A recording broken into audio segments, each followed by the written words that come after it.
Entonces, la idea es un poco, en estas clases, digamos, cuyo nombre global vamos a llamarlo integración metabólica, es un poco retomar lo que vimos el año pasado en nutrición, pero de una manera, justamente como su nombre lo indica, de poder integrar todas esas vías que vimos el año pasado, o sea, simplificándolas de cierta manera para poder justamente ver cómo se interrelacionan entre sí y poder aplicar estos conceptos fundamentalmente al trabajo muscular, que es como el eje, digamos, de el área de trabajo y tiempo libre.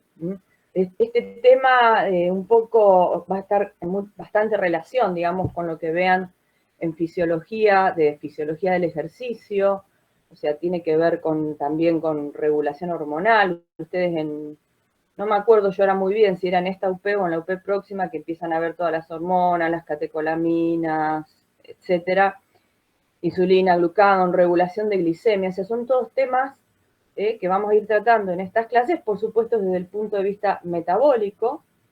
Ustedes después deberán ir armando un poco con el resto de los temas, todo lo que tenga que ver con cardiorrespiratorio, pero un poco entonces, la clase de hoy, la idea es recuperar algunos conceptos de nutrición y poder aplicarlo a algunas circunstancias en particular, haciendo foco también en el ejercicio físico.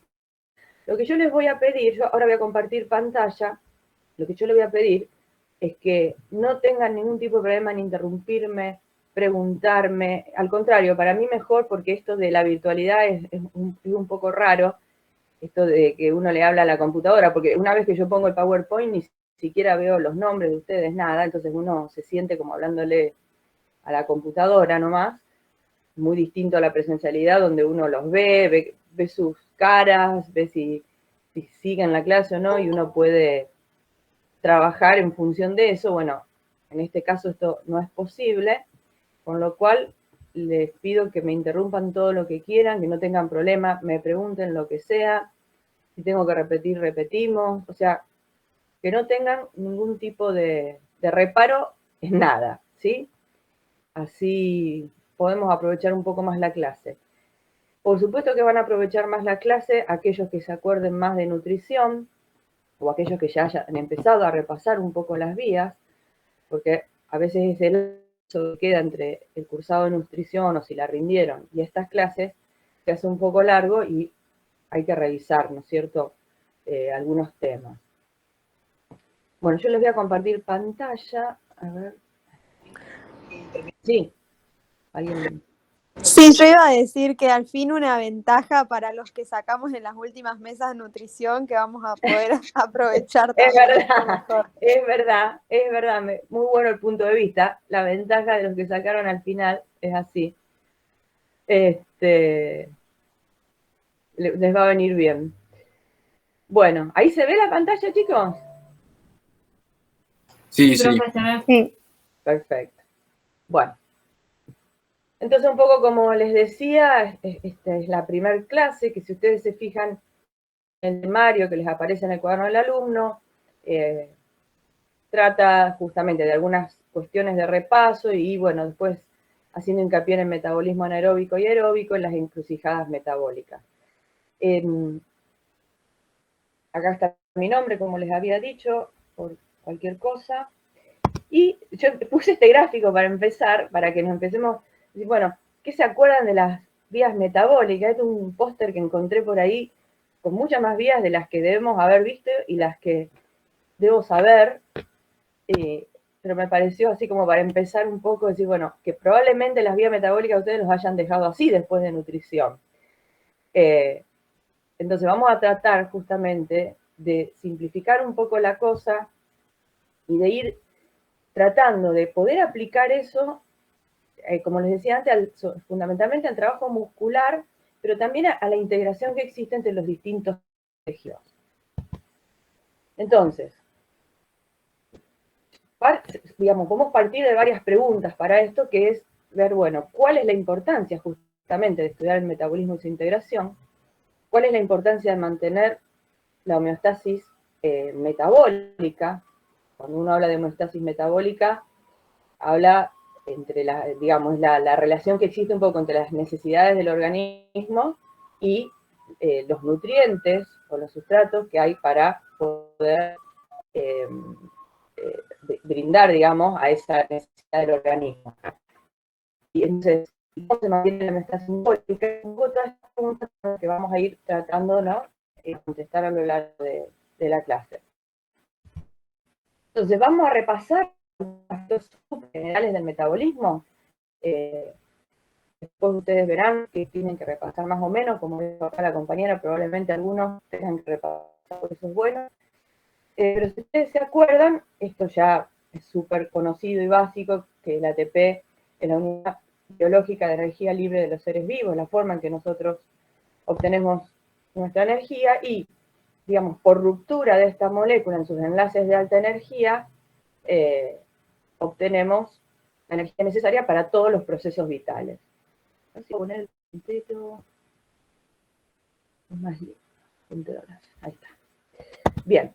Otra cosa que vamos a recordar es el tema de las reacciones que habían en nuestro organismo, que había algunas que eran termodinámicamente desfavorables, y las llamábamos endergónicas, que eran justamente aquellas que necesitaban energía, y que justamente van a obtener la energía impulsada a partir de otras que eran favorables termodinámicamente, que son las exergónicas.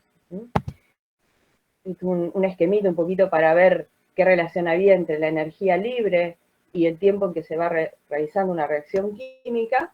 Entonces, una reacción exergónica era aquella que se daba espontáneamente y donde los reactivos tenían más energía que los productos. Este concepto, ¿no es cierto?, se aplica no solo a reacciones químicas, sino a otros procesos del organismo, o también ustedes lo han visto, por ejemplo, qué sé yo, cuando hemos visto transporte, cuando una sustancia se transporta por una membrana. O sea, el concepto es el mismo, acá lo focalizamos específicamente a las reacciones químicas. Entonces, estas reacciones exergónicas, cuya variación de energía libre era negativa, son las que justamente van a impulsar a todas aquellas reacciones no espontáneas, ¿no? Aquellas la transformación de los reactivos en producto requiere que se le brinde energía. Entonces, a este tipo de reacciones se les llamaba reacciones acopladas. No sé si recuerdan este concepto. Entonces, había vías que producían ATP y podían acoplar esa producción de ATP a que se realicen reacciones que normalmente, espontáneamente, no se podían dar.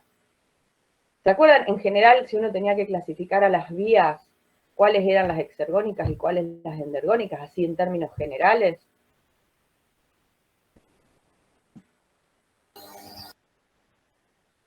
Las exergónicas son las que terminan en lisis, glucólisis, gluconeogénesis,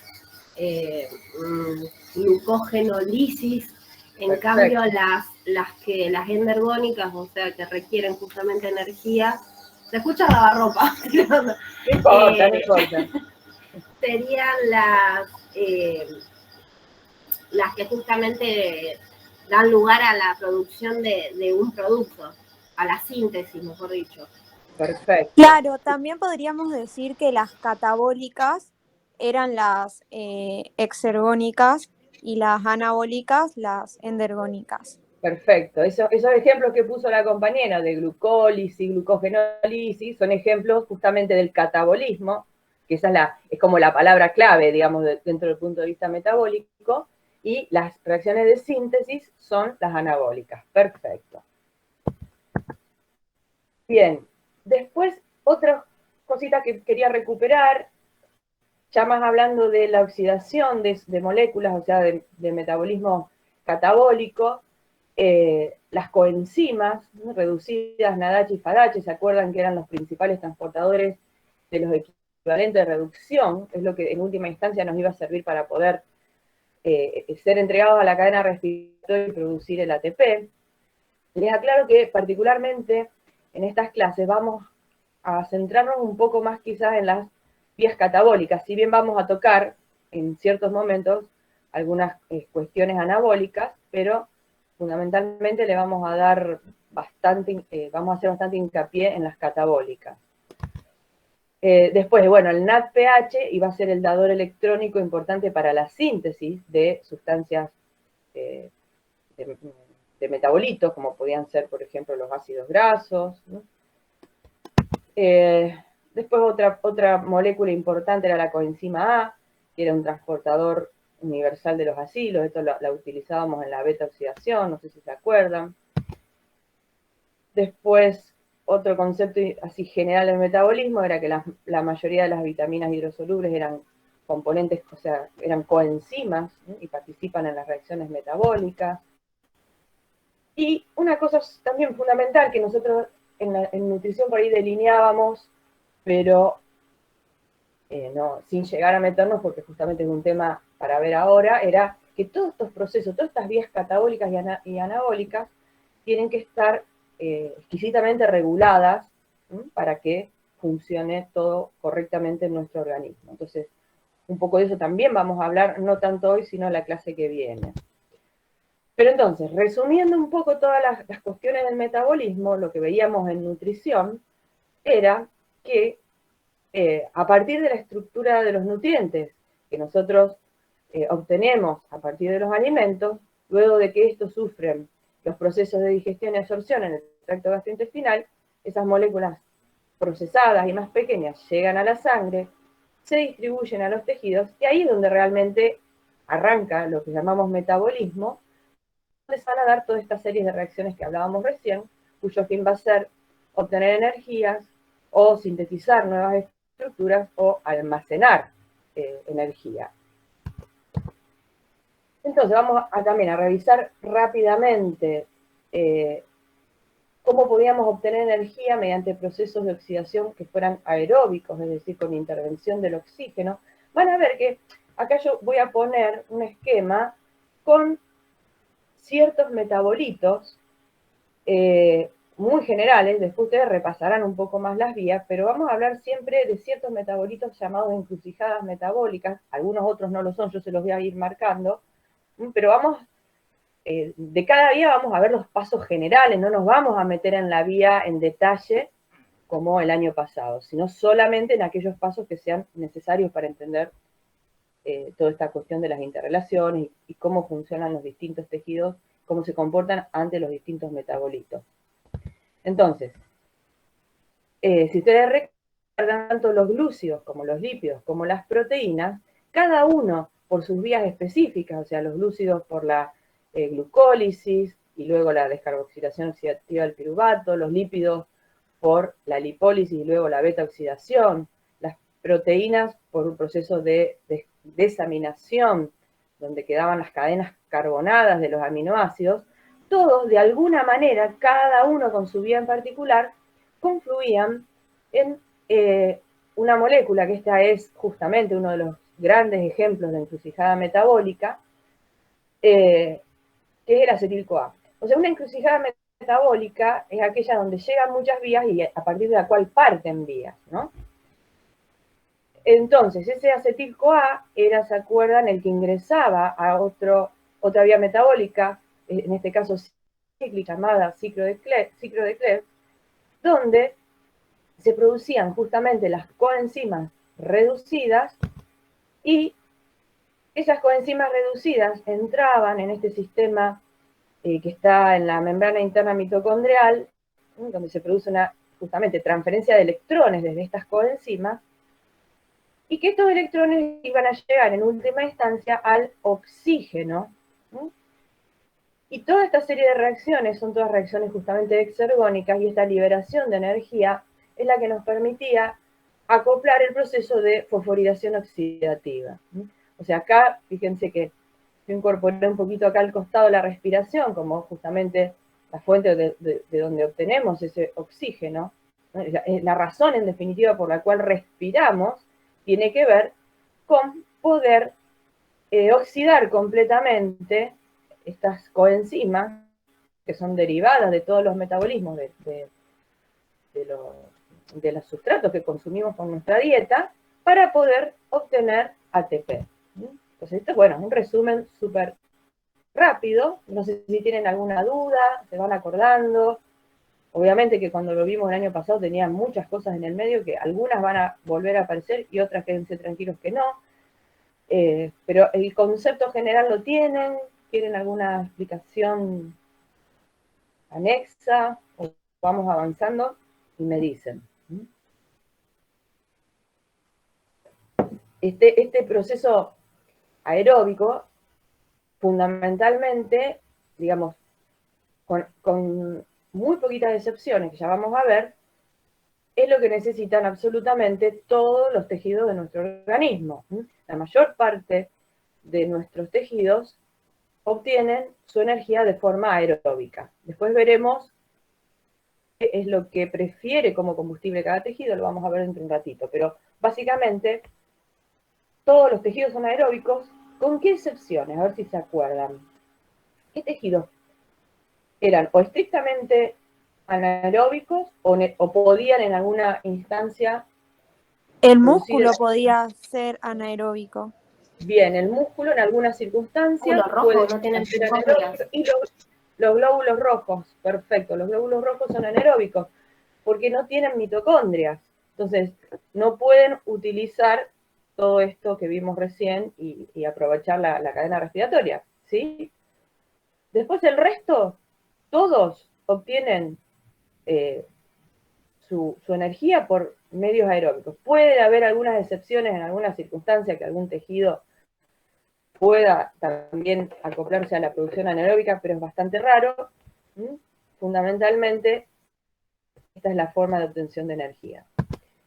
Si recordamos un poquito los anaeróbicos, bueno, en el caso de los glóbulos rojos, como bien nombró la compañera,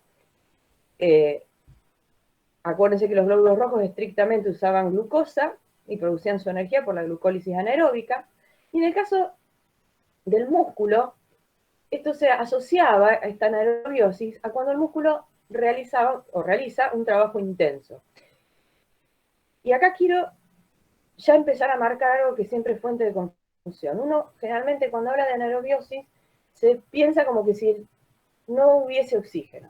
En realidad oxígeno hay siempre, nunca dejamos de respirar, pero este concepto de anaerobiosis tiene que ver con que la cantidad de oxígeno que le va a llegar al miocito no va a ser la suficiente para la velocidad de producción de ATP que necesita el músculo cuando realiza un trabajo intenso, ¿sí? No quiere decir que no haya oxígeno. De hecho, cuando vean las adaptaciones cardiorrespiratorias al trabajo físico, a la actividad física, van a ver que incluso el consumo de oxígeno aumenta en un trabajo anaeróbico.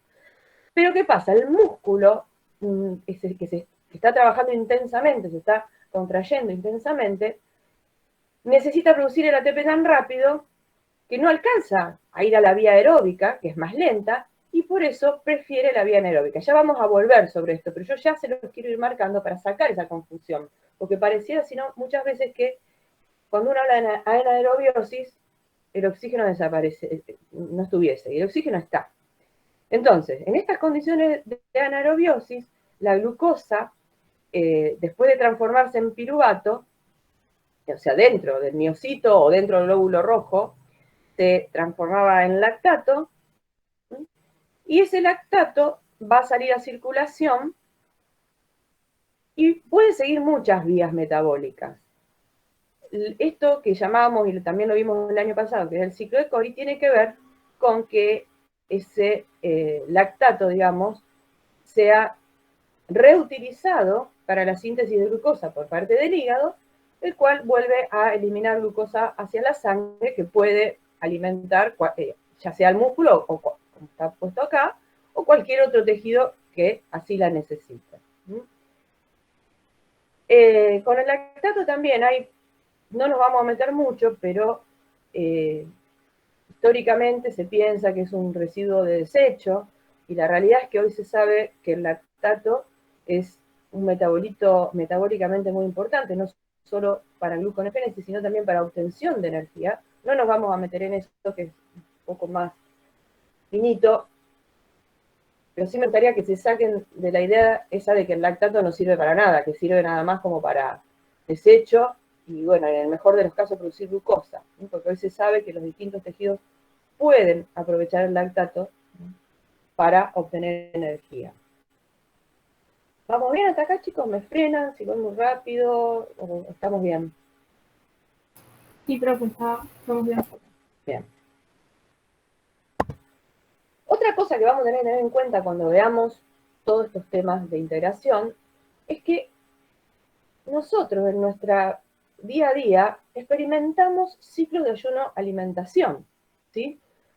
O sea, por un lado tenemos una ingesta alimentaria variable, ¿eh?, que va a ser justamente la fuente de nuestros combustibles y todo esto que estuvimos analizando recién, pero también vamos a afrontar demandas metabólicas variables, porque no va a ser lo mismo si uno está durmiendo, si uno está sentado mirando la tele, si uno sale, qué sé yo, a realizar una actividad física, si está leyendo un libro. Es decir, también en ese día a día cada tejido va a afrontar distintas demandas metabólicas.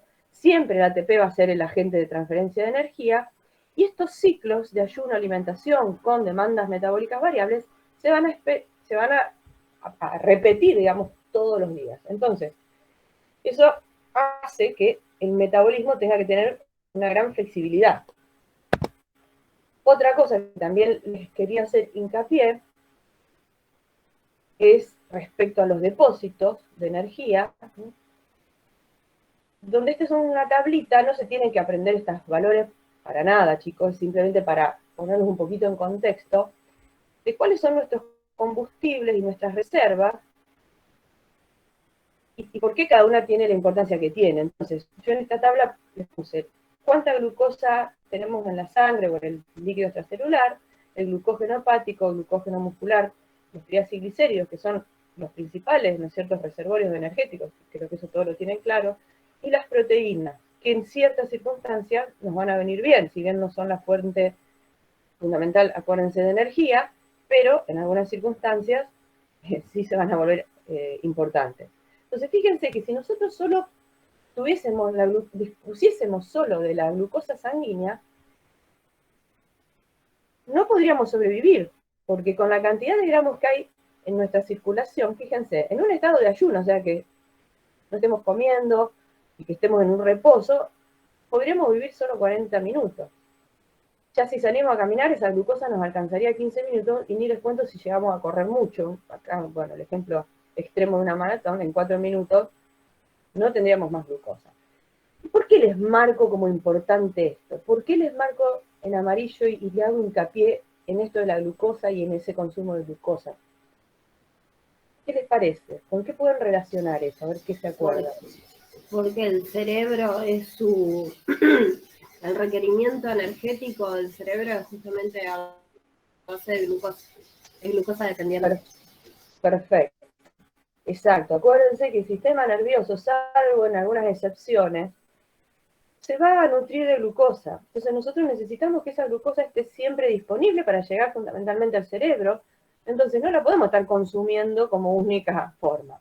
De ahí la importancia de las distintas combustibles. Y también fíjense cómo con esta tablita lo que vemos es la diferente duración de los depósitos de energía, porque acá tenemos, por ejemplo, lo que podemos acumular en forma de glucosa, en forma de glucógeno en el hígado, que tampoco es mucho.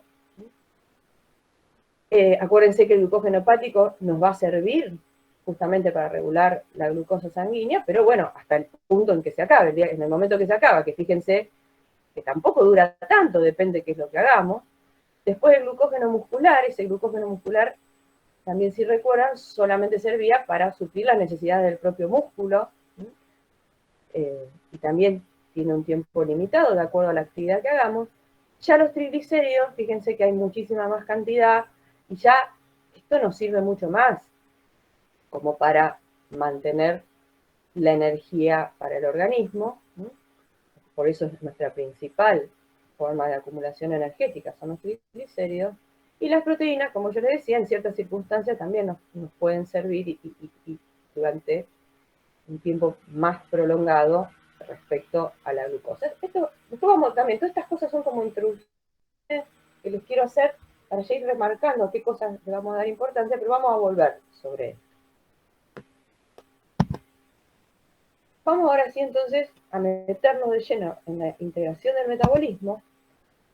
Entonces vamos a ver justamente que estos requerimientos metabólicos celulares diarios de los que hablábamos, ¿para qué los vamos a necesitar?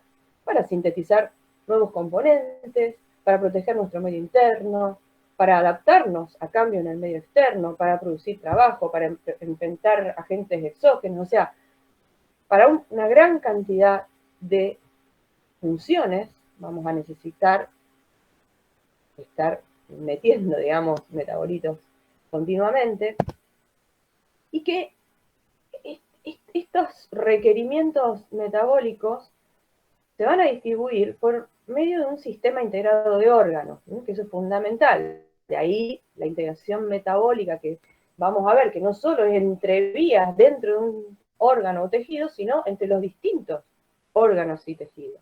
Y eso es fundamental también.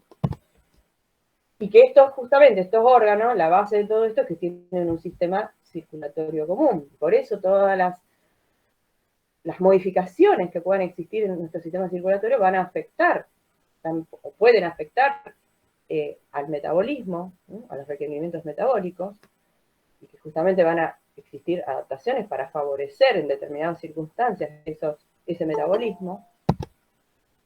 Y otra cosa súper importante también es que van a existir cambios en los patrones metabólicos y en los combustibles utilizados en diferentes situaciones. O sea, no siempre nuestros tejidos se van a comportar de la misma manera. Algunos sí, como por ejemplo el cerebro, pero otros no. Va a haber variaciones de acuerdo a si estamos en reposo, si estamos realizando una actividad física, si estamos en un ciclo, digamos, de alimentación y ayuno, como es comer durante el día algunas veces, no comer a la noche, hasta el desayuno de la mañana siguiente. Todo esto va a ir haciendo que cambien los patrones metabólicos. Y fundamentalmente todo esto va a tener que ver con el mantenimiento de los niveles sanguíneos de un montón de sustancias, pero fundamentalmente con el control de la glicemia. Volvemos otra vez a la glicemia. Esto es fundamental. Diría yo que prácticamente todo el metabolismo se termina regulando para poder controlar la glicemia. Más allá que obviamente tenga otras funciones esa regulación, pero fundamentalmente todo termina basado en controlar la glicemia. Entonces, ¿cómo se mantiene esa homeostasis metabólica? Es decir, esas necesidades celulares versus la disponibilidad de combustibles, y cómo hace nuestro organismo para sobrevivir a las distintas situaciones metabólicas, ¿no? Entonces, esto también son preguntas que vamos a tratar de ir contestando. Entonces, ¿cómo lo va a hacer esto? Lo va a hacer por medio de adaptaciones, ¿no? Ajustando distintos sistemas de nuestro organismo, el sistema cardiorrespiratorio, el sistema renal, nuestro balance hidromineral, la termorregulación, todas estas cosas ustedes las irán, algunas habrán empezado a verlas o las van a ir viendo con fisiología fundamentalmente, y nosotros acá obviamente nos vamos a centrar dentro de esas adaptaciones, las regulaciones de las vías metabólicas para proveer estos combustibles endógenos, ¿sí? Que es justamente esta homeostasis metabólica de la que hablábamos recién. Y como también les anticipé, esto tiene que estar estrictamente regulado. Y siempre esa regulación, que como yo les dije, si bien va a rondar mucho en la regulación de la glicemia, también va a tener siempre que ver con una cuestión de oferta y demanda. A ver, después de una comida, que es lo que nosotros llamamos el estado postprandial o estado de buena nutrición, ahí tenemos mucha oferta, ¿no es cierto? Entonces, ese va a ser el momento donde los nutrientes se van a almacenar. En cambio, en situaciones donde haya poco sustrato o ayuno, ahí va a ser el momento donde eso que estaba almacenado se utilice para obtener energía, o aquello que ingiramos con la dieta también, parte de lo que ingerimos con la dieta también se usa para eso. Situaciones de mayor demanda metabólica, como pueden ser el estrés o el ejercicio físico. Chicos, el ejercicio físico, que va a ser bastante central en estos seminarios, es una situación de estrés fisiológica, pero vamos a ver que justamente una situación de estrés metabólica para nuestro organismo. Entonces, en esas situaciones de mayores demandas metabólicas, las cosas van a ir cambiando y se van a tener que adaptar entonces a esta relación entre la oferta y la demanda. Y esta regulación, además, vamos a ver que va a ser esencial que se realice a corto plazo y también a largo plazo, ¿no? Hay cosas que hay que hacerlas rápido y otras que pueden llevar un poquito más de tiempo, y que va a estar, todo esto va a depender, esa regulación, de realizarse ya sea por metabolitos, o sea, de manera mediada por metabolitos, por hormonas o nerviosa. Es decir, que la homeostasis metabólica va a depender de la concentración de los nutrientes que haya en la sangre, ya que ellos van a afectar la velocidad con la cual puedan ser utilizados esos nutrientes y la velocidad a la cual se den las vías metabólicas. Acuérdense que cuando veíamos la velocidad de las reacciones el año pasado, cuando estudiamos las enzimas, la cantidad de sustrato era fundamental para la velocidad de una reacción química. Cuanto más sustrato tenemos, más rápida puede ser una reacción. Entonces, esa concentración de nutrientes va a afectar la velocidad con la cual se utilizan y con la cual son almacenados en los diferentes tejidos. Después, los niveles de hormonas en la sangre también son fundamentales porque transmiten la información a los tejidos específicos sobre cómo está nuestro organismo, qué necesita, y qué aportes o demandas de nutrientes va a tener nuestro organismo. Y por otra parte, el sistema nervioso, que por medio de señales neurales también va a controlar el metabolismo, ya sea de manera directa o a través de hormonas. Entonces, todo este interjuego es lo que mantiene esa homeostasis metabólica. Y por último, otra cosa fundamental que también vamos a ver es que cada tejido tiene un patrón metabólico característico. Es decir, que cada tejido va a tener expresión de genes distintos y por lo tanto van a diferir en su carga enzimática, en la respuesta a las hormonas, en qué sustancias pueden transportar a través de la membrana, entre otras cosas. A ver, ustedes todos saben que todas las células, o sea, tienen el mismo ADN, sin embargo, no todas las células son iguales, ni todas las células realizan las mismas funciones, ni se manejan de la misma manera. Eso se debe justamente a la diferente expresión de genes que tiene cada célula y que, por lo tanto, va a repercutir también en la parte metabólica. Salgo un cachito de la pantalla, a ver, me parece que hay chicos que están queriendo entrar, ya es re tarde, la verdad que, porque siento el ruidito. A ver.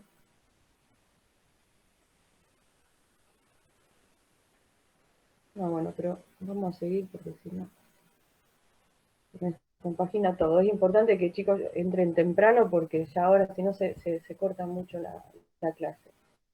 Bueno, estamos hasta acá, entonces se va entendiendo de qué es lo que ustedes tienen que ir pensando cuando estudian, tratando de interpretar. Después vamos a ver que van a tener que tratar de mezclar todo esto con las cosas que pasan a nivel del corazón, a nivel de la respiración y de los otros tejidos.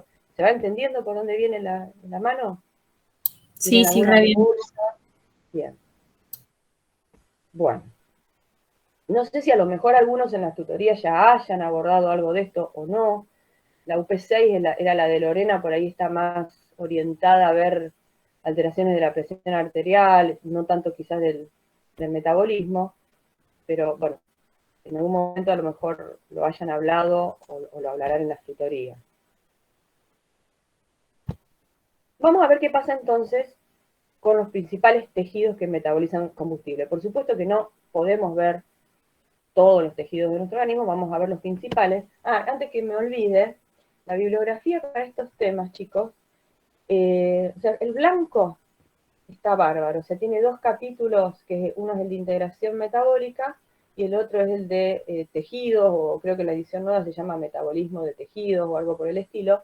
Ahí van a poder encontrar todo esto. Por ahí no va a estar ordenado como se lo estoy dando yo en las clases, porque cada uno, ¿no es cierto?, va armando las clases con una determinada lógica, pero sí van a encontrar material en esos 2 capítulos, más algunas, cuando vemos la parte de hormonas, ahí sí se tienen que ir al capítulo de endocrino. De todas maneras, lo que veamos de hormonas no va a diferir de lo que vean en fisiología, o sea que les va... Acá es donde estamos muy mezclados, yo creo que esta es la parte de la química más fisiológica, ¿no?, o muy fisiológica, vamos a ver que hay mucha interrelación con lo que ven en fisiología, pero con el libro de Blanco van a andar bien. Bueno, entonces este es un esquemita. Este esquema lo saqué, que también es interesante, si lo buscan en internet, es un apunte de interrelaciones metabólicas de la Universidad del Noroeste, creo que es la UNNE. Ahí lo buscan, yo lo vi en internet y está muy lindo también. No lo damos como bibliografía, porque con el Blanco sería suficiente, pero si a alguno le interesa descargarlo, está lindo. Y fíjense, este es un esquema entonces donde tenemos nuestro sistema circulatorio, que es el que nos provee los nutrientes y el oxígeno, y la relación con distintos tejidos, que son los que vamos a ver fundamentales. O sea, el intestino va a ser justamente la fuente de estos nutrientes.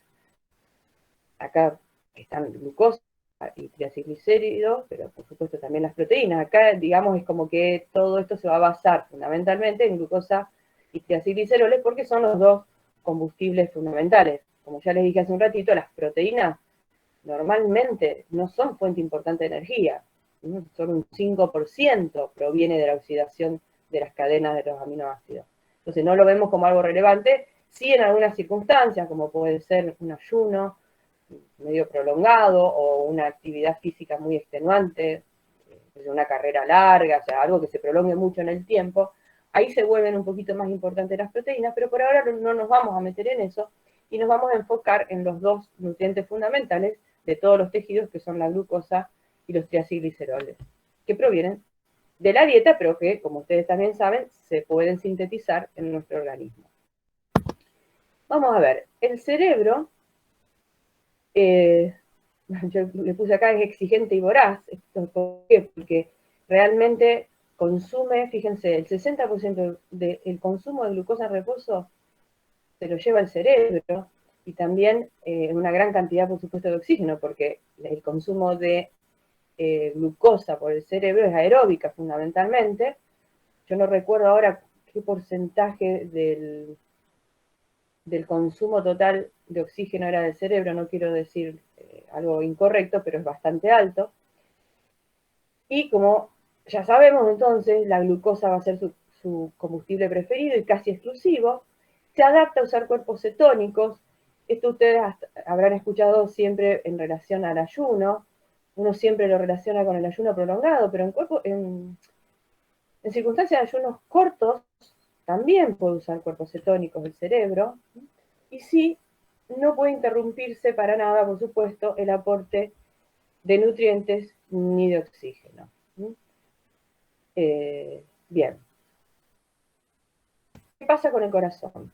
El corazón también solo va a trabajar en aerobiosis. Necesita el oxígeno. Ahora, profe, una consulta antes de pasar a corazón. Sí. Que a mí me había quedado la duda en Nutri. Porque si bien la producción de cuerpos cetónicos puede aportar energía, digamos, pero según lo que yo tenía entendido, había algo de cambio de pH, no sé, alcalosis o esas acidosis. cosas. Acidosis. Acidosis. Ajá. Bien. Esas cosas no Bien. se ven Buena acá pregunta. abajo. Buena pregunta. El tema de acidosis lo van a ver más, ¿no es cierto?, en el ser y submedio, pero está muy buena la pregunta porque es cierto, los cuerpos cetónicos, lo mismo que el lactato, son ácidos, ¿no? Son sustancias ácidas. Por lo tanto, van a variar el pH celular del organismo. ¿Qué pasa? Nuestro organismo tiene mecanismos para contrarrestar. Entonces, en condiciones normales, la acidez provocada por las cantidades normales de lactato y cuerpos cetónicos se pueden contrarrestar. El problema viene cuando se dan situaciones extremas, como puede ser, por ejemplo, un ayuno extremo. Cuando hablo de ayuno extremo, hablo de muchos días de ayuno, no un ayuno de 24 horas, o esto que se usa tanto ahora del ayuno intermitente, que son 16 horas, 18 horas, no. Bueno, ahí, por supuesto que ahí aumentan los cuerpos cetónicos, pero no a niveles peligrosos para el organismo. Se vuelven peligrosos cuando eso se prolonga en el tiempo, o en una situación patológica como es la diabetes. Cuando en una diabetes no controlada existe una gran cantidad también de producción de cuerpos cetónicos, y ahí sí puede haber problemas para el organismo. Ahora, en condiciones fisiológicas normales, el incremento de los cuerpos cetónicos no alcanza a producir una acidosis que se descontrole. ¿Se entiende? Esto por eso lo van a ver como un poco más en detalle en el Serisum medio, todo el control, pero tengan en claro eso, que en condiciones normales no va a haber problema. Distinto puede llegar a ser a lo mejor una dieta cetogénica descontrolada, que no esté bien controlada por un profesional, o sea, uno no puede tener los cuerpos cetónicos elevados mucho en el tiempo, pero por eso, pero son situaciones más excepcionales que la normalidad, lo mismo que el lactato, o sea, cuando uno hace un ejercicio intenso, el lactato aumenta un montón, produce una acidosis metabólica, pero el organismo es capaz de contrarrestar esa acidosis metabólica y que no sea un problema. ¿Se entiende? Sí, profe, genial, gracias. Bárbaro. Bien, el corazón, entonces, volvemos al corazón, necesita oxígeno, aeróbico, puede en algunas circunstancias muy particular trabajar en anaerobiosis, pero es extremadamente raro. Su trabajo es más constante si lo comparamos con el músculo esquelético, esto que yo puse ahí, variación de trabajo realizado menor que el músculo, porque el músculo esquelético, me refería al músculo esquelético, o sea, el músculo esquelético varía mucho más, el corazón es más constante, por supuesto que cambia su tasa metabólica en determinadas circunstancias, pero su patrón metabólico, digamos, se mantiene bastante constante. No tiene reservas energéticas y los principales combustibles, yo ahí le puse varios, porque en realidad no hay un único, si bien el que más predomina siempre es el ácido graso como principal combustible del corazón, pero el corazón también puede usar glucosa. Lactato, lo que yo les decía antes, que el lactato no es simplemente algo de desecho, sino que puede ser utilizado por los tejidos para producir energía, y cuerpos cetónicos. Pero de todas maneras va a preferir de todos estos los ácidos grasos. Va a depender de cuánto le llegue, por supuesto. Después, el tejido adiposo, como todos saben, es la principal reserva de energía, es el lugar donde se sintetizan y se degradan los triglicéridos, y eso esa degradación va a ser controlada por una lipasa sensible a hormonas, y va a participar en el control de su propio tejido, o sea, la cantidad de tejido adiposo va a ser controlada por una hormona que no vamos a nombrar mucho ahora, pero sí la han sentido en nutrición, que es la leptina. Lo que no les fui diciendo a medida que les iba mostrando los distintos tejidos, que acá podemos ver, ¿no es cierto?, cuáles son las vías o las direcciones en las cuales van los distintos nutrientes, ¿no? Cuando hablábamos del cerebro, vemos que el cerebro no produce nada, el cerebro consume glucosa, fundamentalmente, como dijimos, y cuerpos cetónicos. Corazón también es un tejido que es consumidor. Ya en cambio, cuando hablamos de tejido adiposo, ya vemos que no solo va a consumir, sino que también va a producir sustancias. Entonces, ese tejido adiposo puede captar la glucosa y transformarla justamente en triacilglicéridos. De hecho, acuérdense que toda la glucosa que ingerimos y que no es utilizada para ser almacenada como glucógeno o es utilizada como energía en los distintos tejidos, se va justamente a transformar y a reservar en forma de triacilglicéridos, ¿sí? Y entonces esos triacilglicéridos, como ya les había leído recién, en determinadas circunstancias se pueden degradar, y de esa manera el tejido adiposo lo que va a hacer es que va a enviar esos ácidos grasos libres y el glicerol, que también proviene de la degradación de los triglicéridos, y que este glicerol, acuérdense, que puede ser un metabolito del cual o podamos obtener energía si sigue la vía metabólica, de la glucólisis, perdón, o puede llegar a ser un metabolito productor de glucosa si va al hígado, ¿no es cierto?, y entra en el camino de la gluconeogénesis. Entonces ya el tejido adiposo, fíjense que es un ida y vuelta de metabolitos, no como cerebro y corazón que habíamos nombrado recién.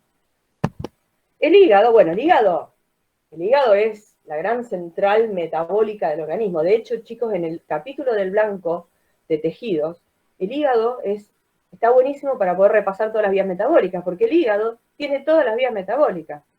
Entonces, el el hígado va a recibir, por supuesto, sustrato de la circulación, porque todos los metabolitos que nosotros ingerimos con la dieta, luego de ser digeridos, se absorben y pasan fundamentalmente por el hígado, con algunas excepciones, pero van todos directos al hígado. Y ese hígado, entonces, esta usina metabólica va a servir para sintetizar justamente combustible para que sean utilizados por otros órganos. Acuérdense que el hígado va a ser el productor fundamental de glucosa, ¿no? Por medio de, por un lado, por la degradación del glucógeno que tiene acumulado y que él puede, esa glucosa que sale de ese glucógeno, enviarla a la sangre, cosa que no puede hacer el músculo, y por la vía gluconeogénica, que es también el hígado es el fundamental órgano gluconeogénico. Si bien la corteza renal también es productora de glucosa, no es relevante, salvo también en situaciones excepcionales, pero para el día a día, el hígado es, acuérdense, el órgano productor de glucosa, y por lo tanto el órgano que va a regular los niveles de glucosa en sangre. También va a sintetizar ácidos grasos, es el órgano que va a sintetizar los cuerpos cetónicos. Estos cuerpos cetónicos que estuvimos nombrando como combustibles, acuérdense que se producían en el hígado. El hígado solo es el único que los va a producir y es el único que no los va a usar. El hígado los produce y luego son utilizados los cuerpos cetónicos por el resto de los tejidos. Y también es fundamental en la regulación del transporte de lípidos. Acuérdense que es productor de las lipoproteínas, que eso también en nutrición lo vimos asociado a los kilomicrones, fundamentalmente, que son los que transportan los lípidos de la dieta, y el año que viene en Injuria lo van a ver más asociado a las otras lipoproteínas, pero el concepto ya lo tienen, de que las lipoproteínas son las transportadoras de lípidos y que fundamentalmente también esas lipoproteínas, su metabolismo está regulado por el hígado. Ya les aclaro que cuando vayan a ver o repasar, lo han visto el año pasado, la parte de lípidos en el blanco o en cualquier libro, siempre aparece lo de las lipoproteínas al principio. Ustedes el metabolismo de eso por ahora no lo tienen que ver, eso lo vemos recién el año que viene. Sí saber la función, pero nada más que eso. Bueno, y el hígado para su propio metabolismo va a preferir ácidos grasos, pero en realidad, o sea, los ácidos grasos que le lleguen, fundamentalmente por la circulación, pero puede usar cualquier cosa, salvo los cuerpos cetónicos, puede usar también, por supuesto, glucosa. Va a depender de la situación metabólica, pero generalmente prefiere los ácidos grasos. Y por último, bueno, dejé al músculo, que es del que más vamos a hablar, del hígado también vamos a hablar bastante, pero músculo siempre central en trabajo y tiempo libre. Este es justamente un tejido diferente al resto. ¿Por qué? Porque el patrón metabólico responde no a los cambios cíclicos del día, como todos los tejidos, que también el músculo va a tener que ver con eso, pero además va a responder a situaciones de reposo o situaciones de actividad. Y dentro de las situaciones de actividad va a depender también de la duración de las actividades, o sea, del tipo de ejercicio, ¿no? Eso también lo vamos a ir viendo. Entonces, lo hace un tejido único, ¿no? Este músculo va a recibir combustibles, digamos, o metabolitos de la circulación, ya sean los ácidos grasos, cuerpos cetónicos, glucosa, que puede usar cualquiera de ellos como energía, ya se verá en qué situación predomina. A ver, esa es otra cosa importante que tengamos en cuenta. Cuando uno habla y dice que un tejido usa, salvo las excepciones como el sistema nervioso, uno siempre habla de aquel combustible que predomina en una determinada circunstancia. Entonces eso lo vamos a ver un poquito más adelante, pero puede usar ácido graso, glucosa y cuerpos cetónicos.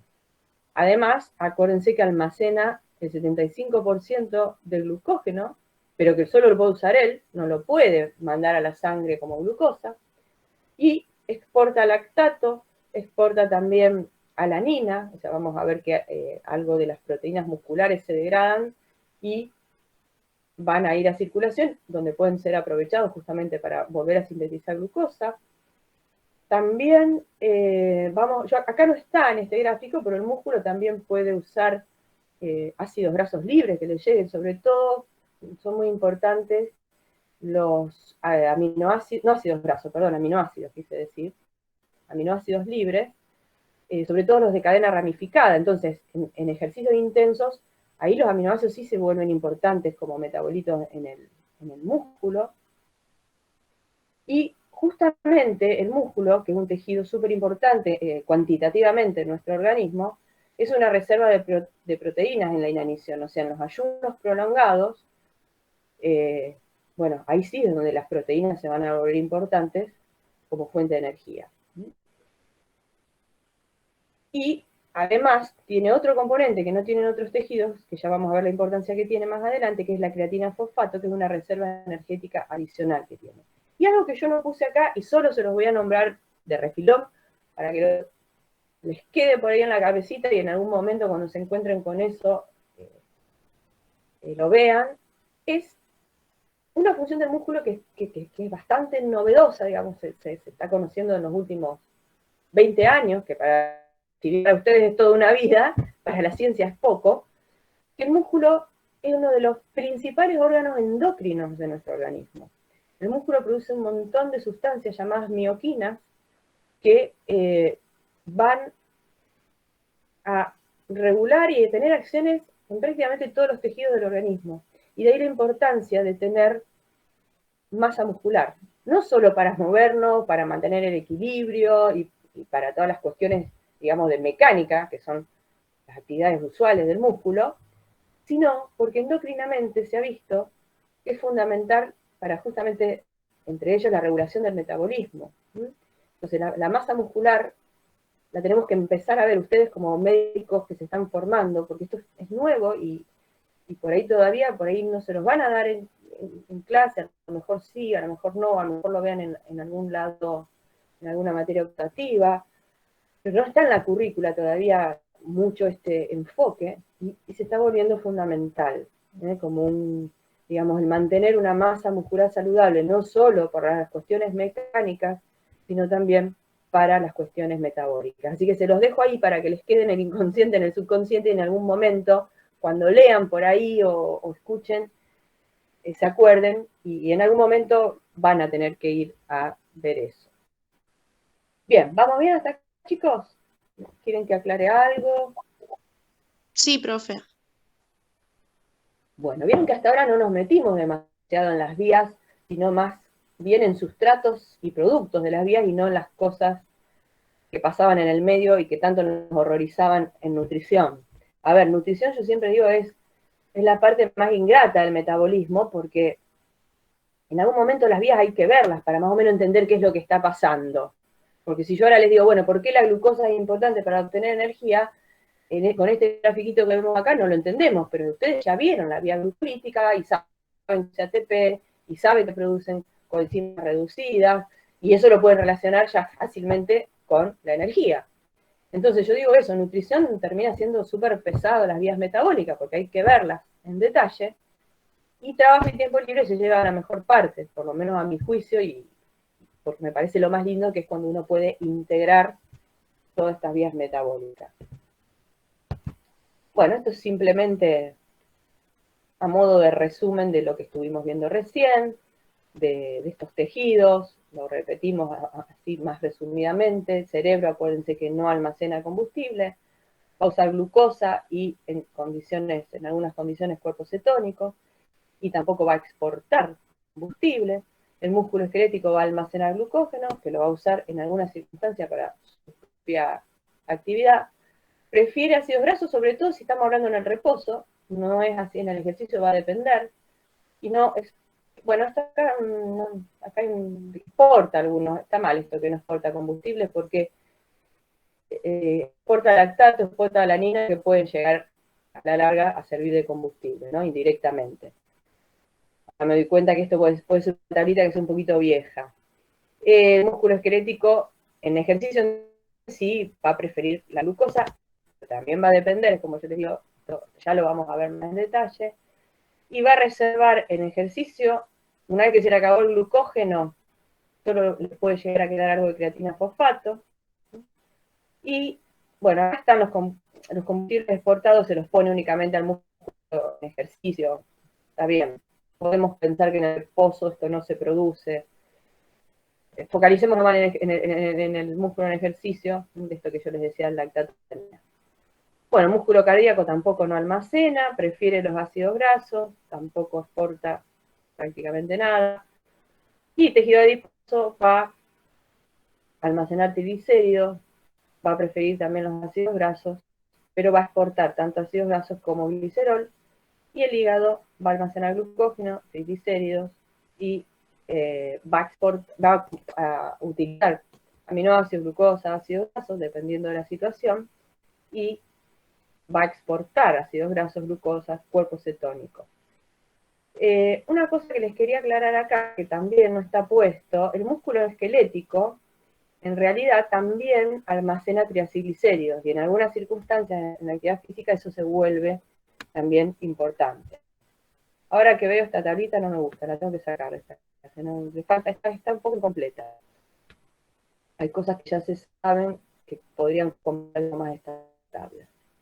Bueno, entonces, fíjense, todos los tejidos que estuvimos hablando, hígado, músculo esquelético y tejido adiposo, son fundamentales y hay mucha interrelación entre ellos. Son tejidos especializados que deben funcionar juntos en una forma ordenada y dinámica, justamente para responder a la presencia de sustancias nutritivas en exceso luego de una ingesta, iniciando los procesos de almacenamiento entre las comidas y movilizar los combustibles ante requerimientos energéticos incrementados.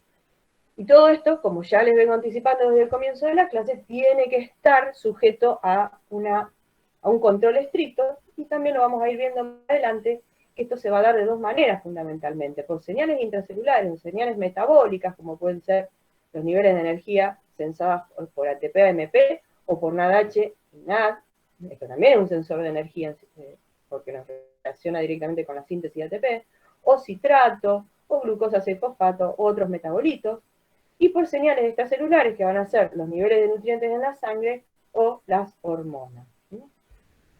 Es siempre importante entender que todo esto que estamos diciendo hasta ahora siempre está estrictamente regulado y que tiene que ver justamente con las ofertas y las demandas del organismo. Vamos a meter un cachitito más en esto de las encrucijadas, que yo ya se las definí al comienzo, pero vamos a ir ahora sí a ver un poquito más en detalle las vías. Tampoco nos vamos a meter con los intermediarios, pero sí vamos a ver, les voy a nombrar las vías, las encrucijadas metabólicas fundamentales. Entonces, que algunas de ustedes también, en nutrición esto ya se va nombrando, ¿no? Ahora volvemos a hacer hincapié, porque va a tener mucho que ver con toda esta relación que existe entre los tejidos también, ¿no? No solo entre las vías.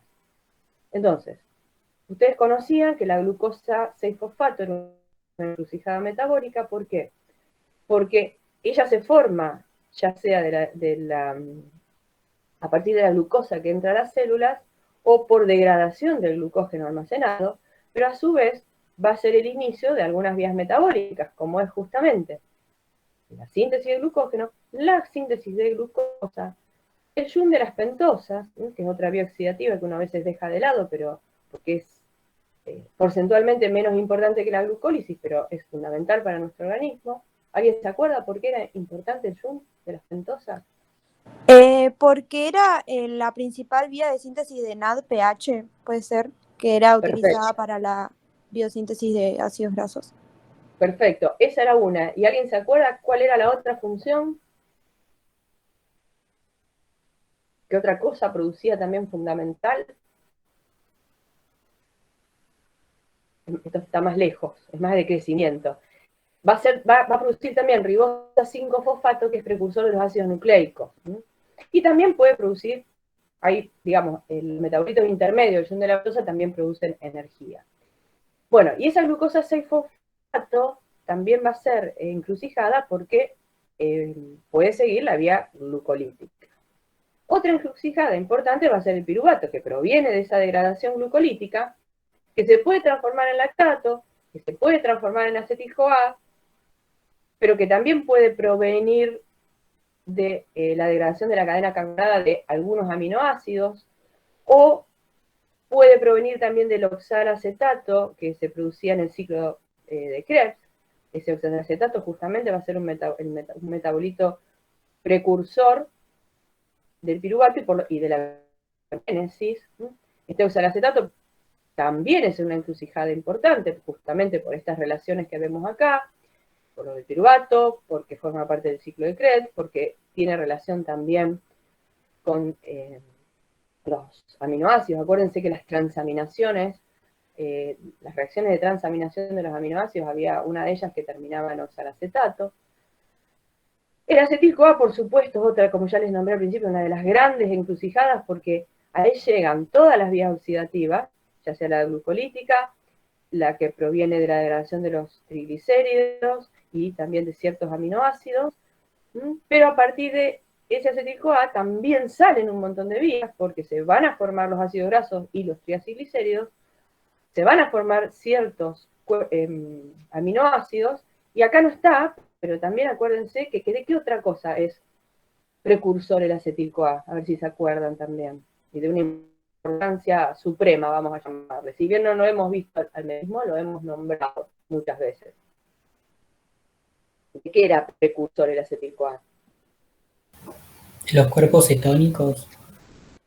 Bien, no era eso lo que yo estaba Puede pensando, ser de pero está muy hormonas, bien.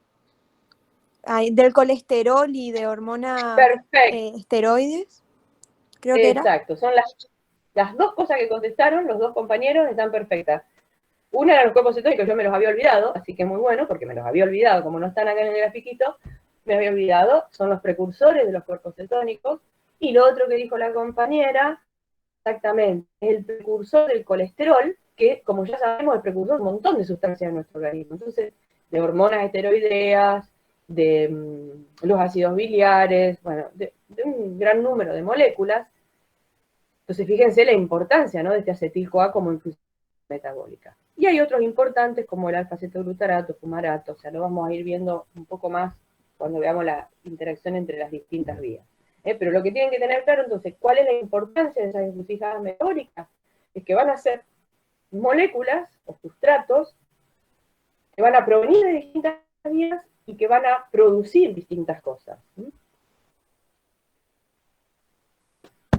Bien.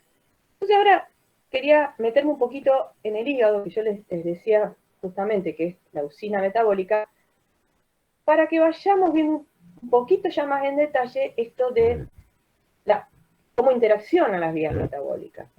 Hoy la idea es que veamos un poco cómo se mueven las vías, dependiendo de las circunstancias, para después, en las dos clases que sigue, ver cómo se regula eso y qué acción tienen la regulación, digamos, metabólica, de metabolito, y la regulación hormonal.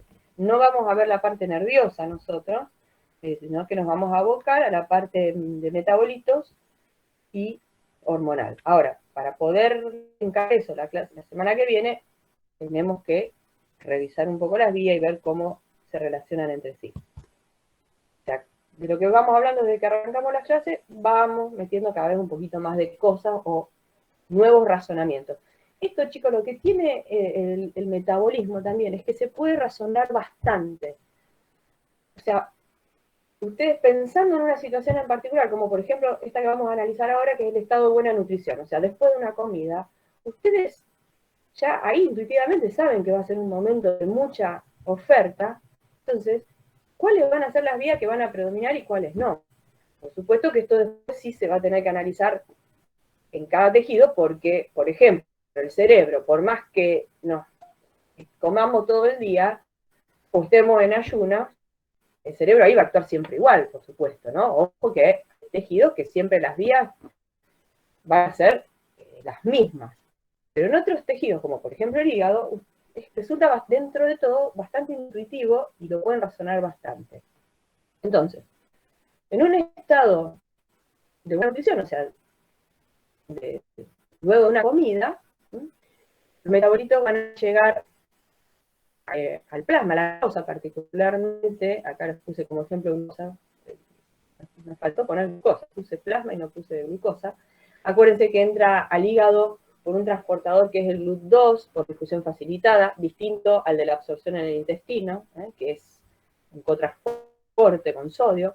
en el hígado entra por GLUT2, este GLUT2, esto también tienen que repasar un poquito, el tema de los sistemas de transporte de la glucosa. Acuérdense que en el intestino entra la glucosa en contragradiente por transporte activo secundario, cotransportado con sodio, y en el resto de las células va a entrar por difusión facilitada por los transportadores GLUT. Y estos transportadores GLUT, digamos, son específicos de cada tejido. En el hígado entran por el GLUT2, que es independiente de la insulina, pero hay otros GLUT, como es el GLUT4, por ejemplo, que predominan en músculo y en tejido adiposo, que son sensibles a la insulina. Después los GLUT del cerebro son independientes de la insulina, no podemos esperar que haya insulina para que nos llegue glucosa al cerebro. Entonces, recuerden al menos que existe este grupo, esta familia de transportadores, algunos de los cuales son sensibles a insulina y otros no. Eso lo tienen que revisar un poco. Entonces, la glucosa va a entrar al hígado. Acuérdense que lo primero que ocurre en cualquier célula, no solo en el hígado, es que se va a transformar en glucosa 6-fosfato. Y en esta circunstancia, donde hay tanta entrada después de una comida, gran parte de esa glucosa entonces se va a almacenar como glucógeno. Hasta un límite, porque el hígado, o sea, no es ilimitada la síntesis de glucógeno. Acuérdense que es entre 75 y 100 gramos, más o menos, lo que puede depositar el hígado. El resto se va, obviamente, a degradar por vía glucolítica, va a entrar a la mitocondria y va a seguir el camino oxidativo de producción de energía. Ahora bien, a su vez, también nosotros vamos a estar, generalmente el que ingiere una dieta mixta, van a estar entrando los triacilglicéridos, y esos triacilglicéridos van a terminar entrando, en realidad entran al hígado no el triacilglicérido, sino entra el ácido graso libre y el glicerol, van a también terminar oxidándose. Ahora, todo lo de la glucosa que no se oxida acá, ese acetil-CoA excedente que no se oxidó, porque no usamos la energía, se va a transformar en ácido graso y en última instancia en triacilglicéridos.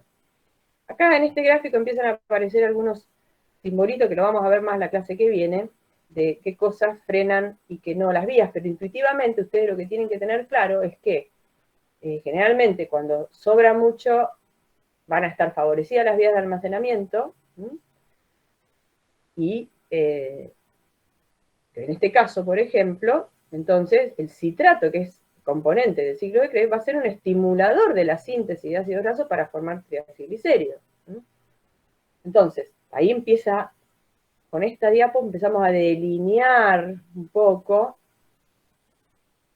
cómo los metabolitos pueden interferir en sus propios metabolismos. O acá, no se los nombré, pero la glucosa, cuando hay mucha glucosa, la glucogenólisis va a estar inhibida, porque ¿para qué vamos a romper el glucógeno si tenemos un montón de glucosa? Entonces, eso es lo que tienen que empezar ustedes a razonar, decir, bueno, en esta circunstancia, ¿qué cosas van a estar activas y qué no? O más activas o menos activas. Nunca están a cero las vías, pero es intuitivo. ¿Para qué vamos a degradar glucógeno si hay un montón de glucosa libre? ¿Sí? Profe, eso tiene que ver también con el tema de los ciclos fútiles e inútiles, que le dicen que si está, por ejemplo, si está presente la síntesis, es como innecesario que esté presente la lisis, porque si no, como que no tiene un objetivo claro, digamos, por decirlo así.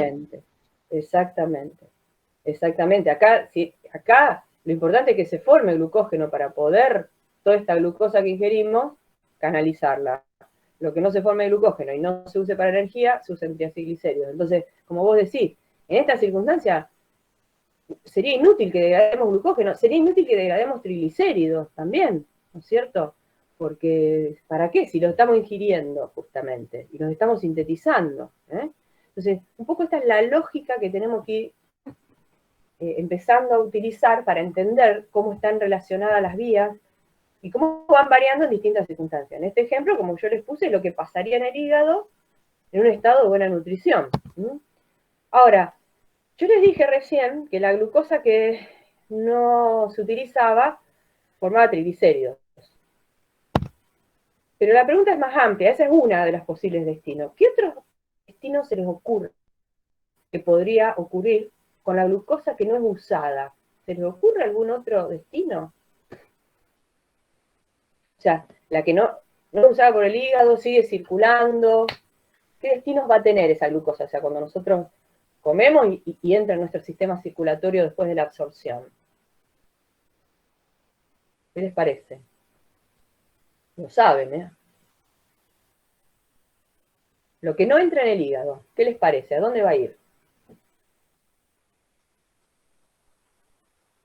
Puede ir al músculo para almacenarse como glucógeno. Perfecto. Una de las opciones es esa. ¿Qué más? O el Al tejido cerebro. adiposo. O a tejido adiposo para almacenarse como triglicérido, o al cerebro para ser utilizado. Para regular la glucemia. Bueno, ahí vamos a ver que la glucosa justamente va a tener que ingresar a todos estos tejidos, ya vamos a ver cuando veamos insulina qué relación tiene con esto, pero todo esto que estamos diciendo, en cierta forma, va a contribuir a regular la glicemia. O sea, que se consuma la glucosa, después de la glucosa en sangre, después de una comida, aumenta, y hay que hacerla bajar, que es justamente el papel fundamental que tiene la insulina, ¿no? Entonces, todas estas vías, ustedes ya pueden ir, fíjense, con esto que están diciendo, razonando que obviamente la insulina, a muchas de estas vías que nombramos, la va a estimular, porque la insulina, esto ya lo saben de nutrición, la insulina, ¿qué hace? Baja la glucosa en la sangre. Entonces, ¿de qué manera va a bajar la glucosa en la sangre? Utilizándose. Entonces, ustedes fíjense cómo, se dan cuenta cómo el metabolismo se puede razonar. Entonces, ya con esto que nombraron la insulina, con lo que saben de nutrición, con lo que estamos hablando, ya pueden hasta predecir, antes que lleguemos a la tercera clase, que es la que vamos a ver insulina, qué cosas haría la insulina. Después vamos a ver más finito cómo lo hace, pero ustedes ya pueden ir pensando qué vías estimularía la insulina. Eso es fundamental, cuando estudien, que vayan haciéndose esas preguntas y vayan contestándose, porque ustedes ya saben que si hay que sacar glucosa de la sangre, va a haber que aumentar la entrada de glucosa a la célula y va a haber que gastarla. Son las dos cosas fundamentales para sacar la glucosa de la sangre. Entonces, ¿cómo se va a gastar? Bueno, obviamente que, como ya les dije, va a haber tejidos que no responden a la insulina, como son el cerebro, el glóbulo rojo, que esas agarran glucosa siempre, no importa que haya insulina o no. Pero después los tejidos adiposos, el músculo, por ejemplo, sí van a responder a la insulina. Eso tiene esos GLUT4 que yo les nombré, que son respondedoras de la insulina, que van a aumentar en las células para que entre más glucosa y se puedan transformar en tejido adiposo o en glucógeno o sea utilizado por el músculo metabólicamente. Entonces, fíjense que hay muchas otras cosas para las cuales sirve la glucosa. Y estas son las vías que hemos nombrado hasta el momento, pero no tenemos que olvidar que esa glucosa también puede ir, como dijimos anteriormente, a la vía de las pentosas, que están en todos los tejidos, y más abundantemente en el tejido adiposo. También va a ir a la síntesis de cosas que por ahí nos hemos olvidado ahora, pero todos los componentes de nuestro organismo que tengan glucosa y en algún momento van a necesitar esa glucosa, por ejemplo, las glucoproteínas. O sea que esa glucosa puede tener muchas vías, muchas utilizaciones, más allá de lo que haga el hígado con ella, que es el que primero la recibe. ¿Estamos hasta acá, chicos? ¿Quieren preguntar algo más? ¿Estamos? Bueno, seguimos entonces. Bueno, esto sería un resumen de lo que vimos hasta recién. ¿Qué pasa después de comer?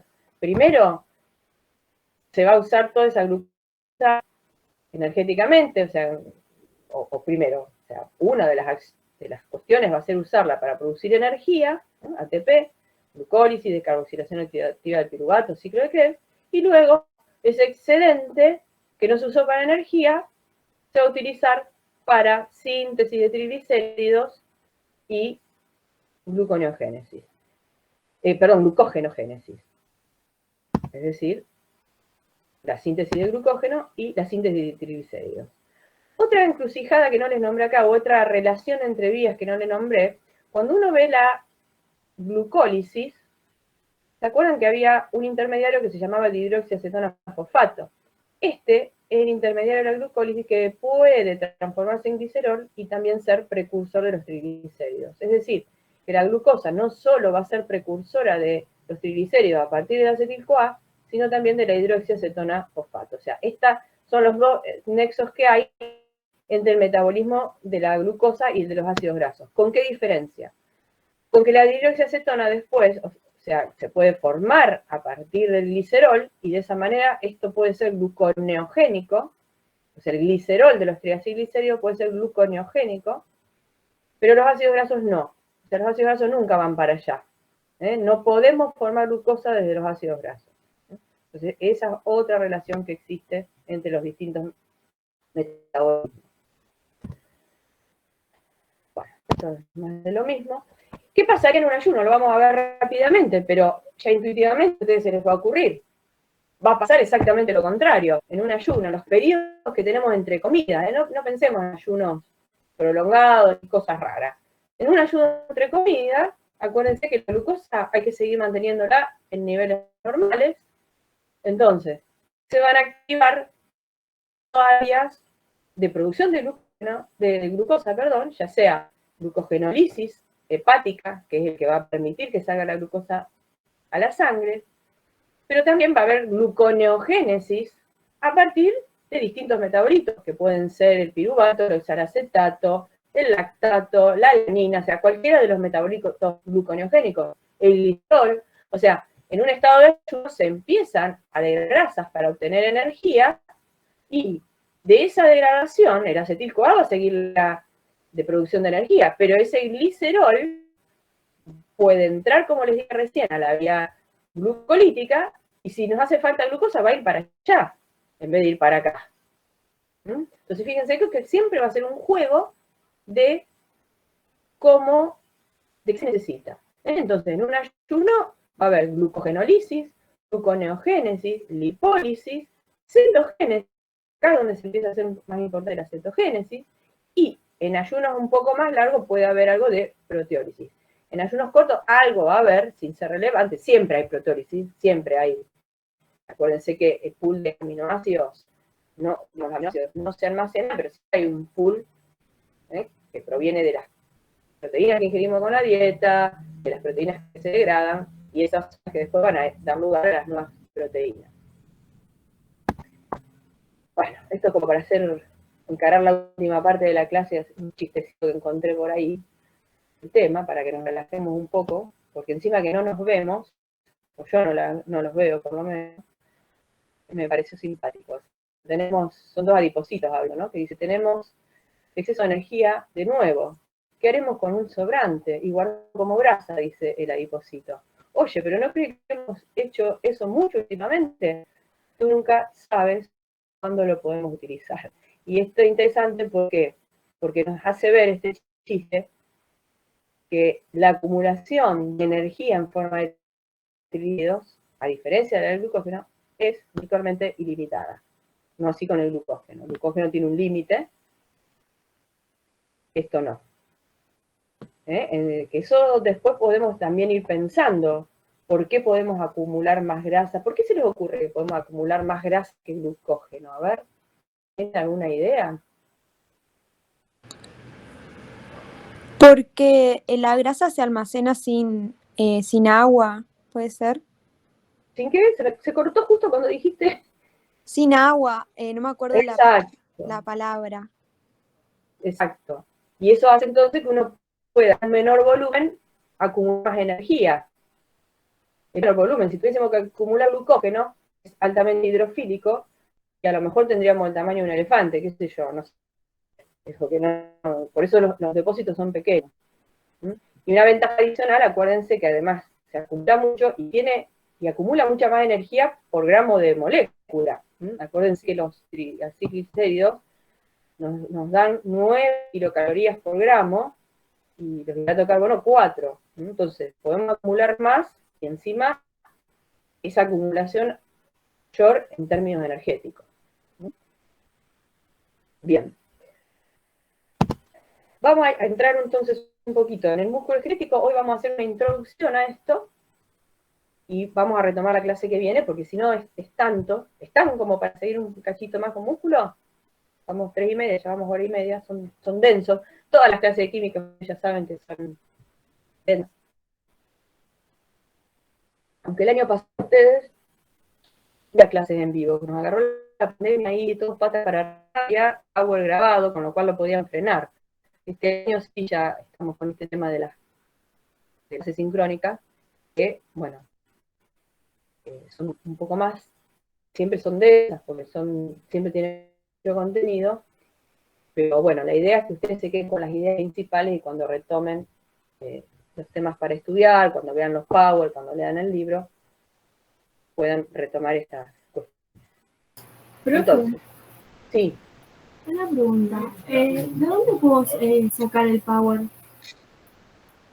el power no, es mío personal, pero a mí me dijeron que en el campus, en el aula de trabajo y tiempo libre, hay un power de trabajo hecho. No sé si hay 1, 2, 3, cuántos hay, porque yo no tengo acceso. Yo quería justamente a ver si me podían dar acceso, porque quería ver un poquito, pero no me lo dieron todavía, para ver un poquito qué tienen esos powers. Pero digamos, de todas maneras, el power es una forma en que uno le presenta las cosas. A mí lo que me importa es que ustedes se queden con estas ideas, hayan tomado algunos apuntes, ¿no? Vieron que no es necesario tomar apunte de todo, porque las vías la van a encontrar en cualquier lado. Son esas cosas que yo les remarco más, que se las voy a volver a remarcar en estas clases, lo que me importa que les quede, para que ustedes puedan jerarquizar y empezar a pensar estos temas, chicos. Estas clases un poco tienen ese fin, porque, a ver, uno no les va a decir nada que no puedan encontrar en un libro. A lo sumo, si hay algo que yo les digo que no está en un libro, se los aclaro y les digo si es relevante o no, como les comenté así de pasada algunas cuestiones que les dije, bueno, se las comento, como lo que les dije de las mioquinas, no lo tienen que estudiar eso, yo se lo nombré para que sepan que existe, porque me parece importante que sepan que existen, pero no es lo que ustedes se tienen que guiar por la temática que está dada en el cuaderno del alumno y lo que está en los libros. ¿Alguien vio los power que hay acá como para orientarme un poco a mí? Me dijeron que hay, pero no sé si los vieron. Yo no lo vi, por eso preguntaba. Yo voy a Igual para el ahora me miércoles voy a fijar. que viene, me gustaría verlos, no, ya les digo, no lo pude lograr hasta ahora, como para orientarme a ver qué. Pero bueno, para el miércoles que viene voy a tratar de verlos para ver. Nunca van a ser iguales los power, porque cada docente tiene su enfoque, con lo cual no esperen encontrar el mismo power. Bien, pero ya les digo, los temas fundamentales van a estar en esos power y es lo que están en los libros. Vamos, fíjense, estas son las cosas que no van a encontrar en los libros directamente, o sí o no, pero que son las que a mí me importan de estas clases. Tirar algunas preguntas para que ustedes empiecen a relacionar. A ver, ¿para qué vamos a usar el ATP? Vamos, digamos, estamos en el músculo, en la actividad física, en el ejercicio físico, en el movimiento, en todo, para todo lo que sirve, ¿no es cierto?, el músculo. En cuanto a movimiento, contracción. Entonces, ¿para qué se usa ese ATP? Se los acabo de decir. Pero ¿para qué se usa el ATP en el ejercicio? Y para la interacción entre la actina y la miosina durante la contracción muscular. Perfecto, exacto. Es para la contracción muscular, donde justamente va a servir para esa interacción miosina y actina, y no solo para la contracción, sino acuérdense que el ATP también se usa para la relajación. O sea, este estado en que va cambiando la cabeza de miosina, que hidroliza el ADP, pero después se tiene que volver a cargar, todo este ciclo que ustedes lo revisarán cuando vean fisiología o en histología, no sé dónde lo ven a esto, revísenlo, pero saben que es totalmente dependiente de ATP, tanto la contracción como la relajación. Entonces hay un ciclo donde hay hidrólisis y resíntesis de ATP en esta cuestión de la contracción y la relajación. Entonces, que estas dos cosas, esta hidrólisis y esta resíntesis, tienen que estar equilibradas, y de algún lado entonces tiene que salir este ATP. Después hay algunas otras cosas para las cuales se van a usar el ATP, menos importantes, pero quizás menos relevantes ahora en lo que estamos viendo, pero acuérdense que el ATP también se va a usar para la bomba sodio-potasio, que va a ser importante en todo este metabolismo, para la recaptación, por ejemplo, del calcio en el retículo sarcoplasmático. O sea, el ATP tiene también otras funciones, pero básicamente, obviamente, nosotros nos vamos a enfocar en la mayor demanda de ATP del músculo, que tiene que ver con la contracción. Entonces, fíjense, esto creo que algo les dije cuando arrancamos, que el ejercicio físico es una situación de estrés metabólico. Ustedes calculen que el consumo de energía puede llegar a aumentar entre 100 a 1000 veces cuando uno hace una actividad física. Entonces, esto va a ser justamente un desafío fundamental de los principales que tiene nuestro organismo a la homeostasis metabólica. ¿Por qué les parece que? A ver, tómense un par de minutitos para pensar esto. ¿Por qué esto? Que de repente uno empieza a hacer actividad física, aumenta el consumo de energía por el músculo para lo que ya vimos que necesita muchas veces. ¿Por qué esto puede ser un desafío? Para tener, acuérdense lo que era la homeostasis, revisen, repasen lo que era la homeostasis metabólica, que dijimos un ratito. ¿Qué les parece? ¿Por qué esto puede ser un desafío? ¿Qué es lo que podría estar perturbando este aumento del consumo de energía tan drástico?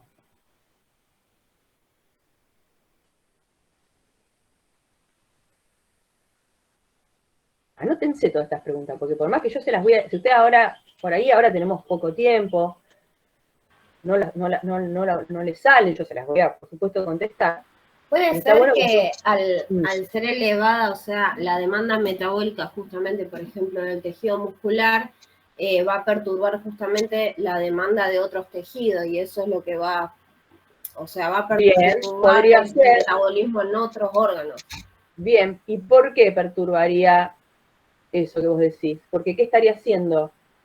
Y por ejemplo, con respecto al flujo sanguíneo, hay una redistribución justamente para que circule todos los nutrientes hacia, digamos, al tejido muscular activo, mientras que hay como una disminución de actividad en órganos que no son necesarios en ese preciso momento, por así decirlo. O sea, como disminuye su función. Bien, bien. En algunos, acuérdense, por ejemplo, que cerebro nunca, corazón tampoco, ¿se acuerdan eso? La redistribución, pero está muy bien. O sea, en realidad esa redistribución es consecuencia de esto, de este estrés metabólico que está generando el músculo con su mayor demanda, porque ese consumo que aumenta tanto, en definitiva, chicos, lo que va a estar haciendo es que necesitemos mayores aportes de nutrientes y oxígeno, y esos aportes no aumentan de la misma manera que aumenta el consumo de oxígeno. Entonces, por eso es un desafío constante tratar de todas esas perturbaciones que ustedes van a ver, no perturbaciones, todas esas adaptaciones que ustedes están viendo con fisiología, todo cardiovascular, todo lo respiratorio, la función que tienen, cuando uno dice, bueno, en el ejercicio físico aumenta el consumo de oxígeno, se redistribuye el flujo, como bien dijo la compañera, aumenta el gasto cardíaco, aumenta la velocidad de respiración, no me sale, se me fue la frecuencia respiratoria, o sea, todas esas adaptaciones cardiovasculares y respiratorias tienen el fin poder mantener esta homeostasis, poder generar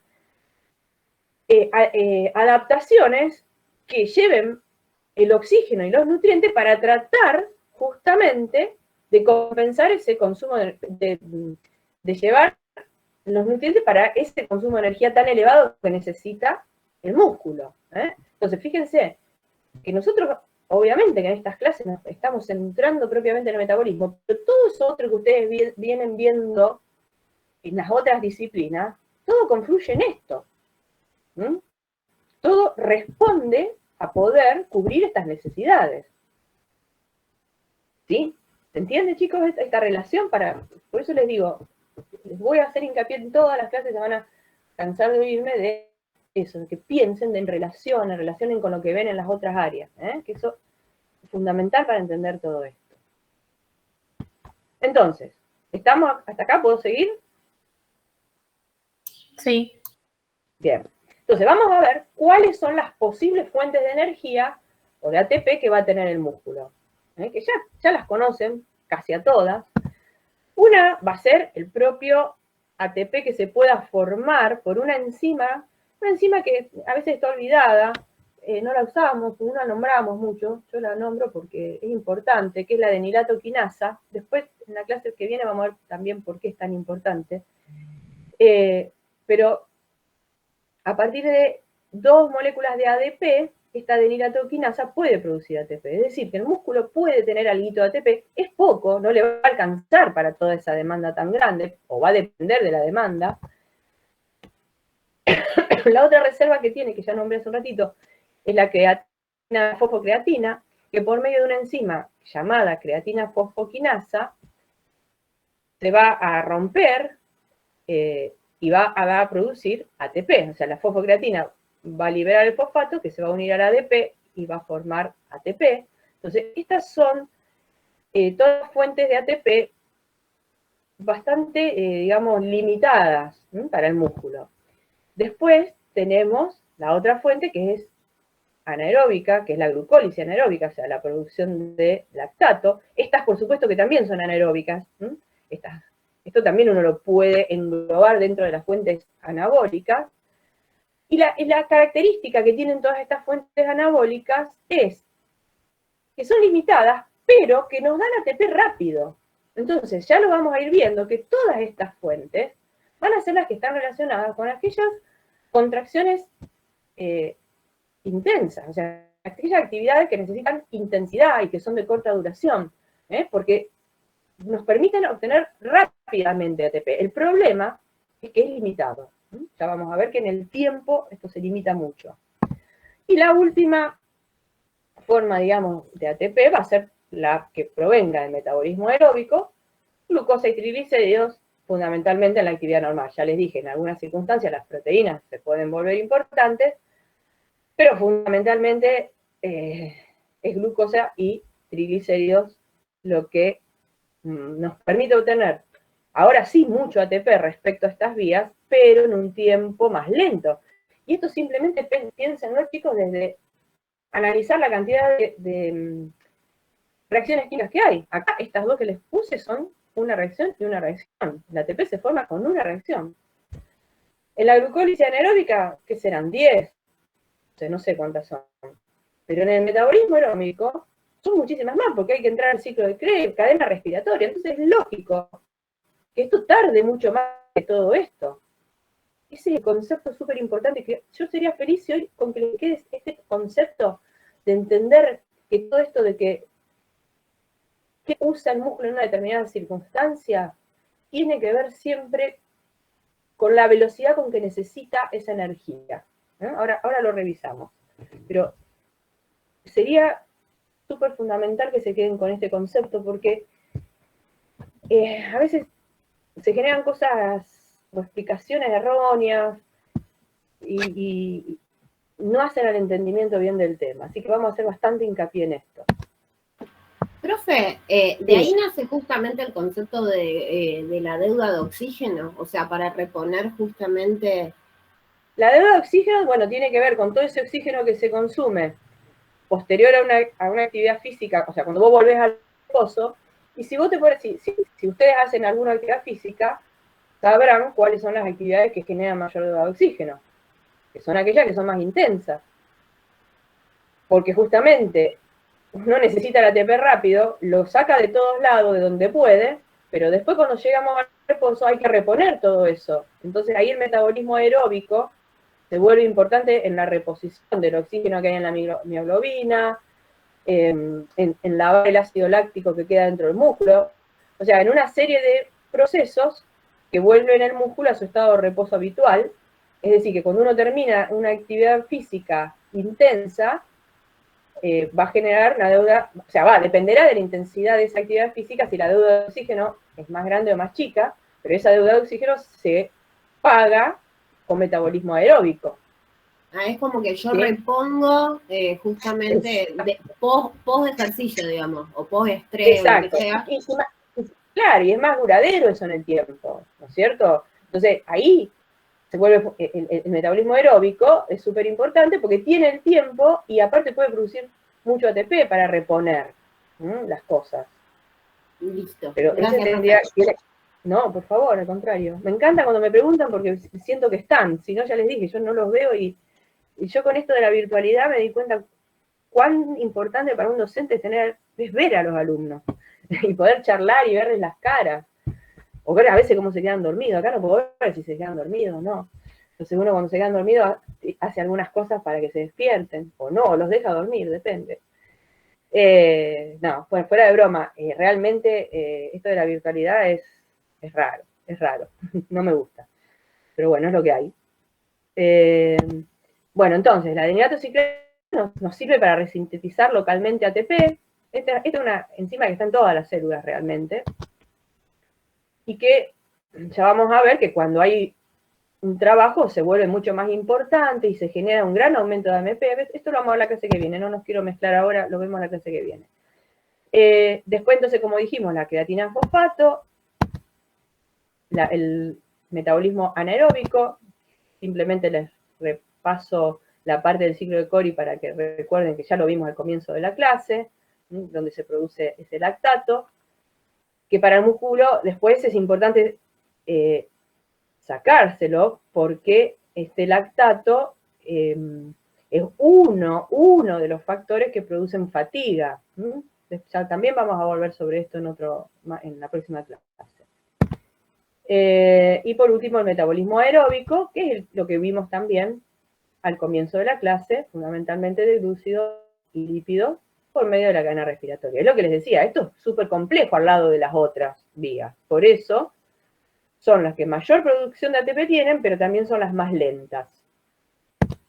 Bueno, proteínas se lo puse así como medio en grisecito para volver a reforzar esa idea de que se usan, pero no con la misma relevancia, por lo menos en condiciones normales.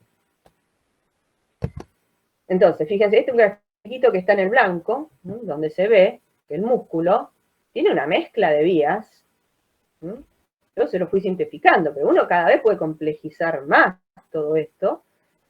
Acá, fíjense que nos está hablando de cuáles son los metabolitos que llegan desde la circulación, que le van a llegar los ácidos grasos, los cuerpos cetónicos, le va a llegar glucosa, pero también esa glucosa la puede producir él, de la degradación de glucógeno, que justamente acá no está. Pero vamos a ver en este gráfico un poco las interrelaciones que existen justamente metabólicas entre el músculo y el resto de los tejidos. ¿Por qué? Porque él recibe de la circulación y manda a circulación, por ejemplo, el lactato y alanina, que acuérdense que son gluconeogénicos. Este lo pueden encontrar en el blanco. Este es otro, este es del apunte ese que les dije de la Universidad del Nordeste, que también me pareció lindo para afirmar una vez más la interrelación hígado, grasa y músculo. Que va a ser fundamental la interrelación de estos tres tejidos para todo, chicos, no es solo esto. Para tantas cosas en el organismo, cosas que van a ir viendo a lo largo de su carrera, algunas cuestiones de nutrición la hemos visto el año pasado, o no, porque nutrición el año pasado quizás no se pudo dar como se hubiese querido, pero es fundamental que entiendan que estos tres tejidos están súper relacionados entre sí por los metabolitos que ya fuimos viendo, y como ya les dije hace un rato, por las sustancias que produce el tejido muscular y que también produce el tejido adiposo. Así como hay mioquinas, hay adipoquinas. Y todo esto es fundamental para el bienestar de nuestro organismo. Pero ya les digo, se lo dejo como curiosidad si a alguno le interesa encontrar la interrelación que existe entre el tejido adiposo y músculo y esto de las adipoquinas y las mioquinas. Pero ya les digo, no es algo que tengan que saber hoy. Es simplemente para aquel que le dé más curiosidad. Entonces, justamente ese grafiquito es para potenciar esto que ya vimos, esta misma diapo se la puse hace un rato, que hígado, músculo y tejido adiposo son tejidos especializados que deben funcionar juntos en forma ordenada y dinámica. En la diapo les había hecho hincapié después de una comida, ahora les hago hincapié en movilizar combustibles ante requerimientos energéticos, en la misma diapo que puse hace un rato. Bueno, y acá estaríamos cortando, pero les quiero dejar una tarea, que son varias preguntas, no es esta sola. Les quiero dar el tiempito para que las anoten y traten. Bueno, esta ya está. Esta, a ver, no, esta no la preguntamos, no creí que era la del tejido adiposo. Anótense estas preguntas que les voy a ir dando, porque me gustaría que traten de pensar a ver qué se les ocurre y la próxima clase arrancaríamos tratando de responder estas preguntas que tienen que ver con seguir viendo qué pasa con ese músculo. Y ya vamos a meternos también en la regulación, pero vamos a ver un poco cómo estos metabolismos que yo les nombré, estos 4 metabolismos, los anaeróbicos y el aeróbico, en qué momento se usan y por qué, que ya algo les fui adelantando, pero nos tenemos que meter un poquito más profundo. Entonces les quiero dejar toda una serie de preguntas para que traten de pensar eso, a ver qué se les ocurre. Por ahí se les ocurra algo, por ahí no, vemos. A algunos se les ocurrirá una cosa, a algunos otra, pero yo sé que si se ponen, se les van a ocurrir cosas súper interesantes, que las vamos a ir respondiendo en la clase próxima. Entonces, una pregunta es esta: ¿cuál es la ventaja para el músculo de obtener el ATP a partir del glucógeno que tiene almacenado respecto a la glucosa que le viene desde la sangre? ¿Qué ventaja le ofrece? Porque para algo el músculo se guarda ese glucógeno. Y lo usa solo para él, vieron que no lo comparte, es egoísta desde ese punto de vista. Entonces, alguna explicación tiene que haber a eso. Entonces, esa es la primera pregunta. Y avísenme cuando puedo pasar a la próxima diapo. O la verdad que por ahí le pueden sacar fotos también si no la quieren escribir. Avísenme y cambio la diapo.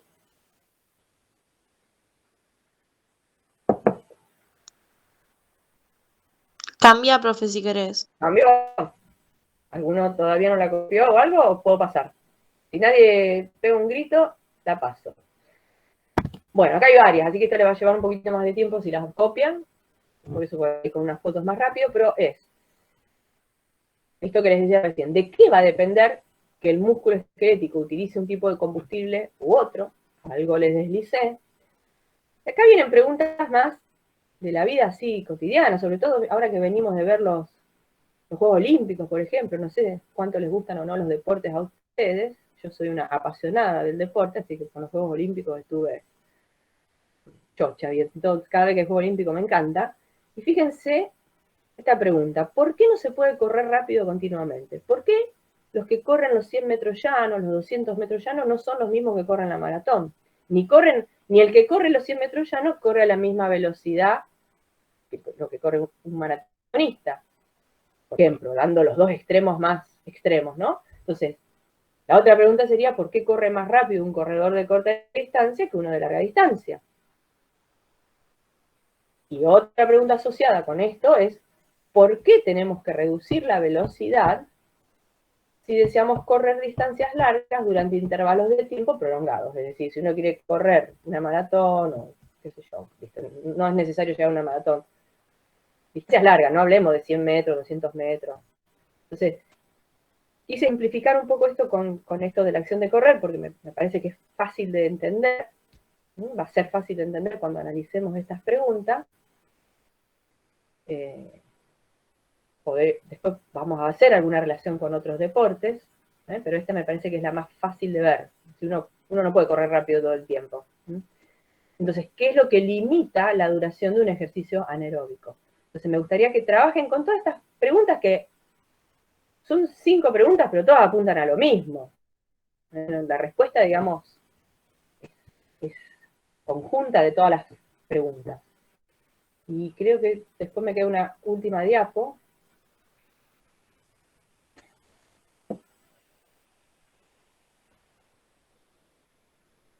Y avísenme cuando la puedo pasar.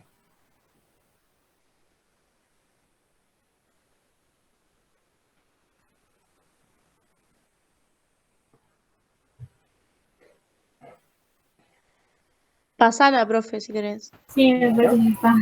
Vamos, bueno. Y esto también, dentro de tarea, esto es un grafiquito que está en inglés, chicos, disculpen, pero no lo encontré en castellano ni tuve tiempo de transcribirlo. De todas maneras, siempre es un buen recordatorio para que sepan cuán importante es para ustedes como médico aprender el inglés. Lo van a necesitar sí o sí.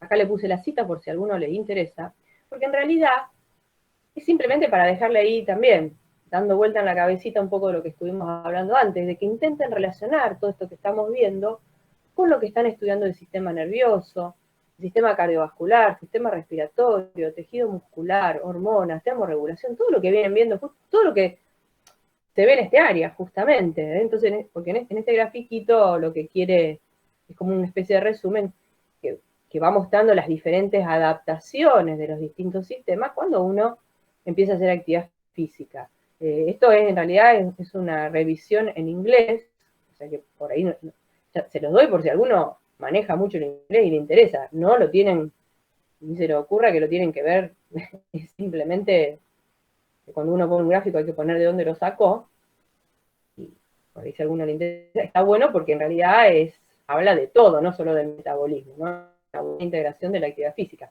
pero con los libros que ustedes tienen de fisiología, que les da la cátedra de fisiología, es más que suficiente, no es que tengan que ir a ver esto. Pero me gustó el gráfico y por eso se los puse. Así que bueno, esta es una clase con tareas. Lo único que espero es que me toquen otra vez ustedes, porque si no, va a ser un fracaso la próxima clase. Eso yo no lo sé, porque no lo manejamos los docentes, pero bueno, uno pide que siempre sean los mismos alumnos. No siempre ocurre. Ojalá que sí. Y bueno, si quieren hacerme alguna pregunta. Profe, yo tengo una pregunta con respecto a otra unidad. No sé si es la 4 o la 5, no me acuerdo, de que unos chicos van a viajar a altura y demás. En cuanto a los cambios metabólicos que pasan, debido a la hipoxia que sufren, porque, o sea, ellos no sufren un periodo de aclimatación porque van de un día para el otro, digamos, o sea, fuese el caso, si ellos progresivamente sería distinto. Ellos comienzan, digamos, a trabajar de manera anaeróbica, o cómo el organismo compensa esa falta de oxígeno que a mí, a su vez, me impide justamente trabajar de manera adecuada, digamos, metabólicamente. Sí, en realidad el organismo va a tratar de, a pesar de esto que vos estás planteando, trabajar correctamente metabólicamente. Por ahí les cuesta un poco más, pero por eso acá lo importante de entender cómo las otras adaptaciones funcionan para que el metabolismo mejore. Por ejemplo, la primera adaptación que vos tenés cuando subís a la altura es aumentar la frecuencia respiratoria. Claro. Se hiperventila. Y además, claro, empiezan a hiperventilar, entonces ahí te está empezando a entrar más oxígeno, pero también vas a tener, a su vez estás haciendo una actividad física, con lo cual te va también a empezar a aumentar todas las cuestiones cardiovasculares, de distribución de flujo, o sea, todo va a tratar de compensar esa falta de oxígeno. Obviamente que no se va a alcanzar. Después, más largo en el tiempo, viste que hay otras adaptaciones que son la síntesis del 2,4-dinitro... Sí. Sí, se me fue... Fosfoglicerato, ahí está, el 2,3-difosfoglicerato, se me mezcló con otra cosa de que nada que ver. 2,3-difosfoglicerato, gracias. Eso ya tiene que pasar un poquito más de tiempo, y ya mucho más lejos en el tiempo, el tema de aumentar la síntesis de glóbulo rojo en respuesta a la eritropoyetina.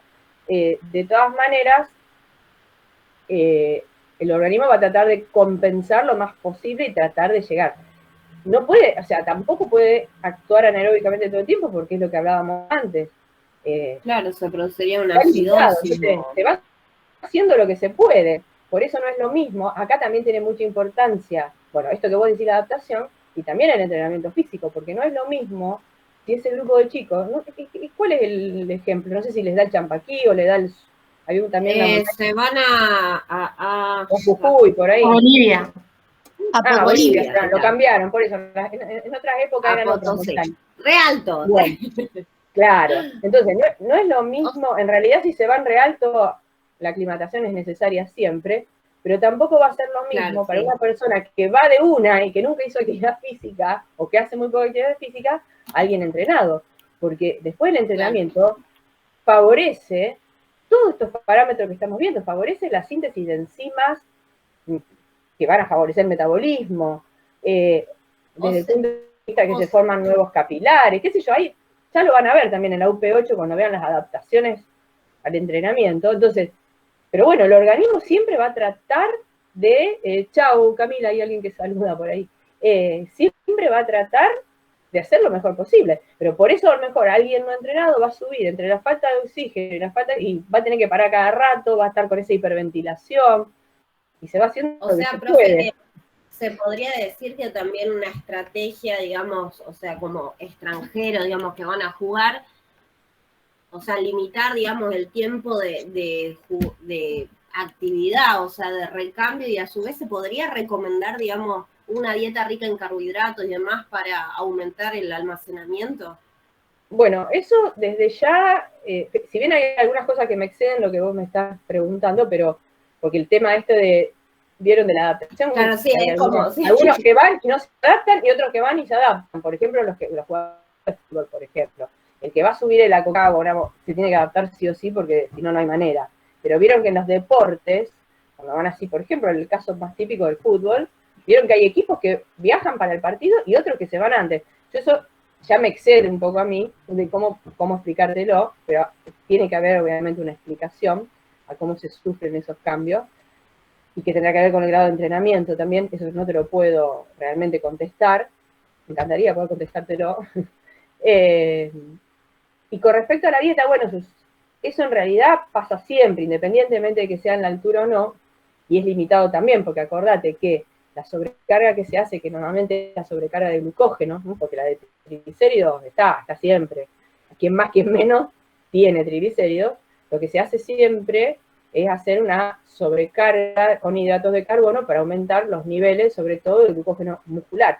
Pero acordate que eso tiene una limitación, que son aproximadamente 300 gramos en el músculo. Entonces, por más que vos sigas comiendo, una vez que se te generaron eso y ya está. Te va triglicéridos. El entrenamiento también favorece que se acumule más glucógeno, o sea, la capacidad de acumulación de glucógeno también depende del tamaño del músculo. Por supuesto, no es lo mismo una persona que tiene poco músculo a la que tiene mucho músculo. O sea, hay variables para manejar eso también, pero siempre están limitadas. Entonces, habrá quien puede almacenar 200 y habrá quien puede almacenar 300, pero más que eso no.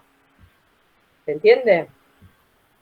Sí, ahí lo entendí, profe. Profe, pero puede ser también que al almacenar más glucógeno, o sea, al músculo ser más grande y almacenar más glucógeno también requiera más glucógeno, ¿o no? Más glucosa. Tiene más glucógeno para la demanda que va a tener. Claro, sí. por eso, es una Exactamente, relación. por eso se hacen esas sobrecargas, para poder tener más glucógeno para la parte anaeróbica fundamentalmente, porque la parte aeróbica, vos venís recibiendo cosas de afuera, digamos, fundamentalmente los ácidos grasos, glucosa también, pero el problema mayor está justamente en las actividades anaeróbicas, por eso están limitadas, porque necesitas el ATP rápido.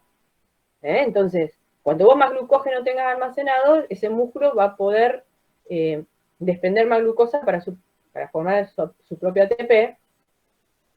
Cuanto más tengas, mejor. Esa es digamos, por qué se hacen estas sobrecargas antes de un entrenamiento. Claro, ¿sí? Y también depende del sustrato que utiliza el tejido. En este caso, como nosotros decíamos, el músculo, en un ejercicio más leve, va a utilizar primeramente los ácidos grasos. Exacto. Y después en un ejercicio más prolongado, más fuerte, va a utilizar la glucosa porque, bueno, la glucólisis puede ser anaeróbica, pero la utilización de los ácidos grasos no puede ser anaeróbica. Exactamente, y eso es lo que después vamos a hacer hincapié nuevamente y por eso le dejé esas preguntitas, para que lo piensen en este aspecto, y es lo que vamos a charlar un poco en la clase que viene, ya metiéndole aparte de cómo se producen las regulaciones para que eso ocurra. O sea, vamos a usar el ejercicio físico como ejemplo de regulación metabólica.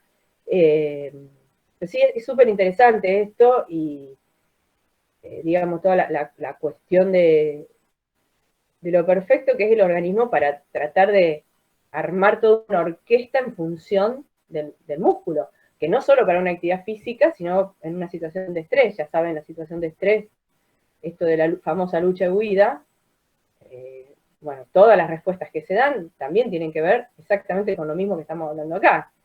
De hecho, yo les dije que el ejercicio era una situación de estrés fisiológica. Entonces, bueno, como todas las adaptaciones esas que yo les nombraba al principio, tienen que ver con cómo mantener esa homeostasis metabólica para que el músculo pueda seguir funcionando óptimamente. Entonces eso vamos a retrabajar todo esto en la clase que viene, en realidad en las dos clases, porque En la clase que viene nos vamos a enfocar un poquito más en la regulación por metabolitos y en la tercera clase más por las hormonas. Tratando después de integrar todo, es complejo, ¿no? Todo esto es complejo, pero son las adaptaciones que hay que ir viendo, por eso lo vamos haciendo en distintas clases, nos vamos complejizando cada vez un poquito más. Así que, bueno. Bueno, nada, eso. Ojalá los tenga usted otra vez, así podemos charlar sobre esas preguntas. Igual, por las dudas, me tengo que venir preparada por si son otros chicos, ¿no? Con las preguntas esas. Pero bueno, espero que les haya servido, y si no, las dudas que les hayan quedado, anótenselas, me las preguntan en la próxima clase. Volvemos a retomar lo que les haya quedado dudoso. No tengan vergüenza en preguntar cualquier cosa, en interrumpir, que para eso estamos en estas clases. Gracias, profe. No, por favor, chicos. Gracias a ustedes. Gracias, profe. Y nos vemos la clase que viene, entonces. Muchas gracias, profe. Dale. Estuvo muy buena. Hasta la luego. clase. Gracias.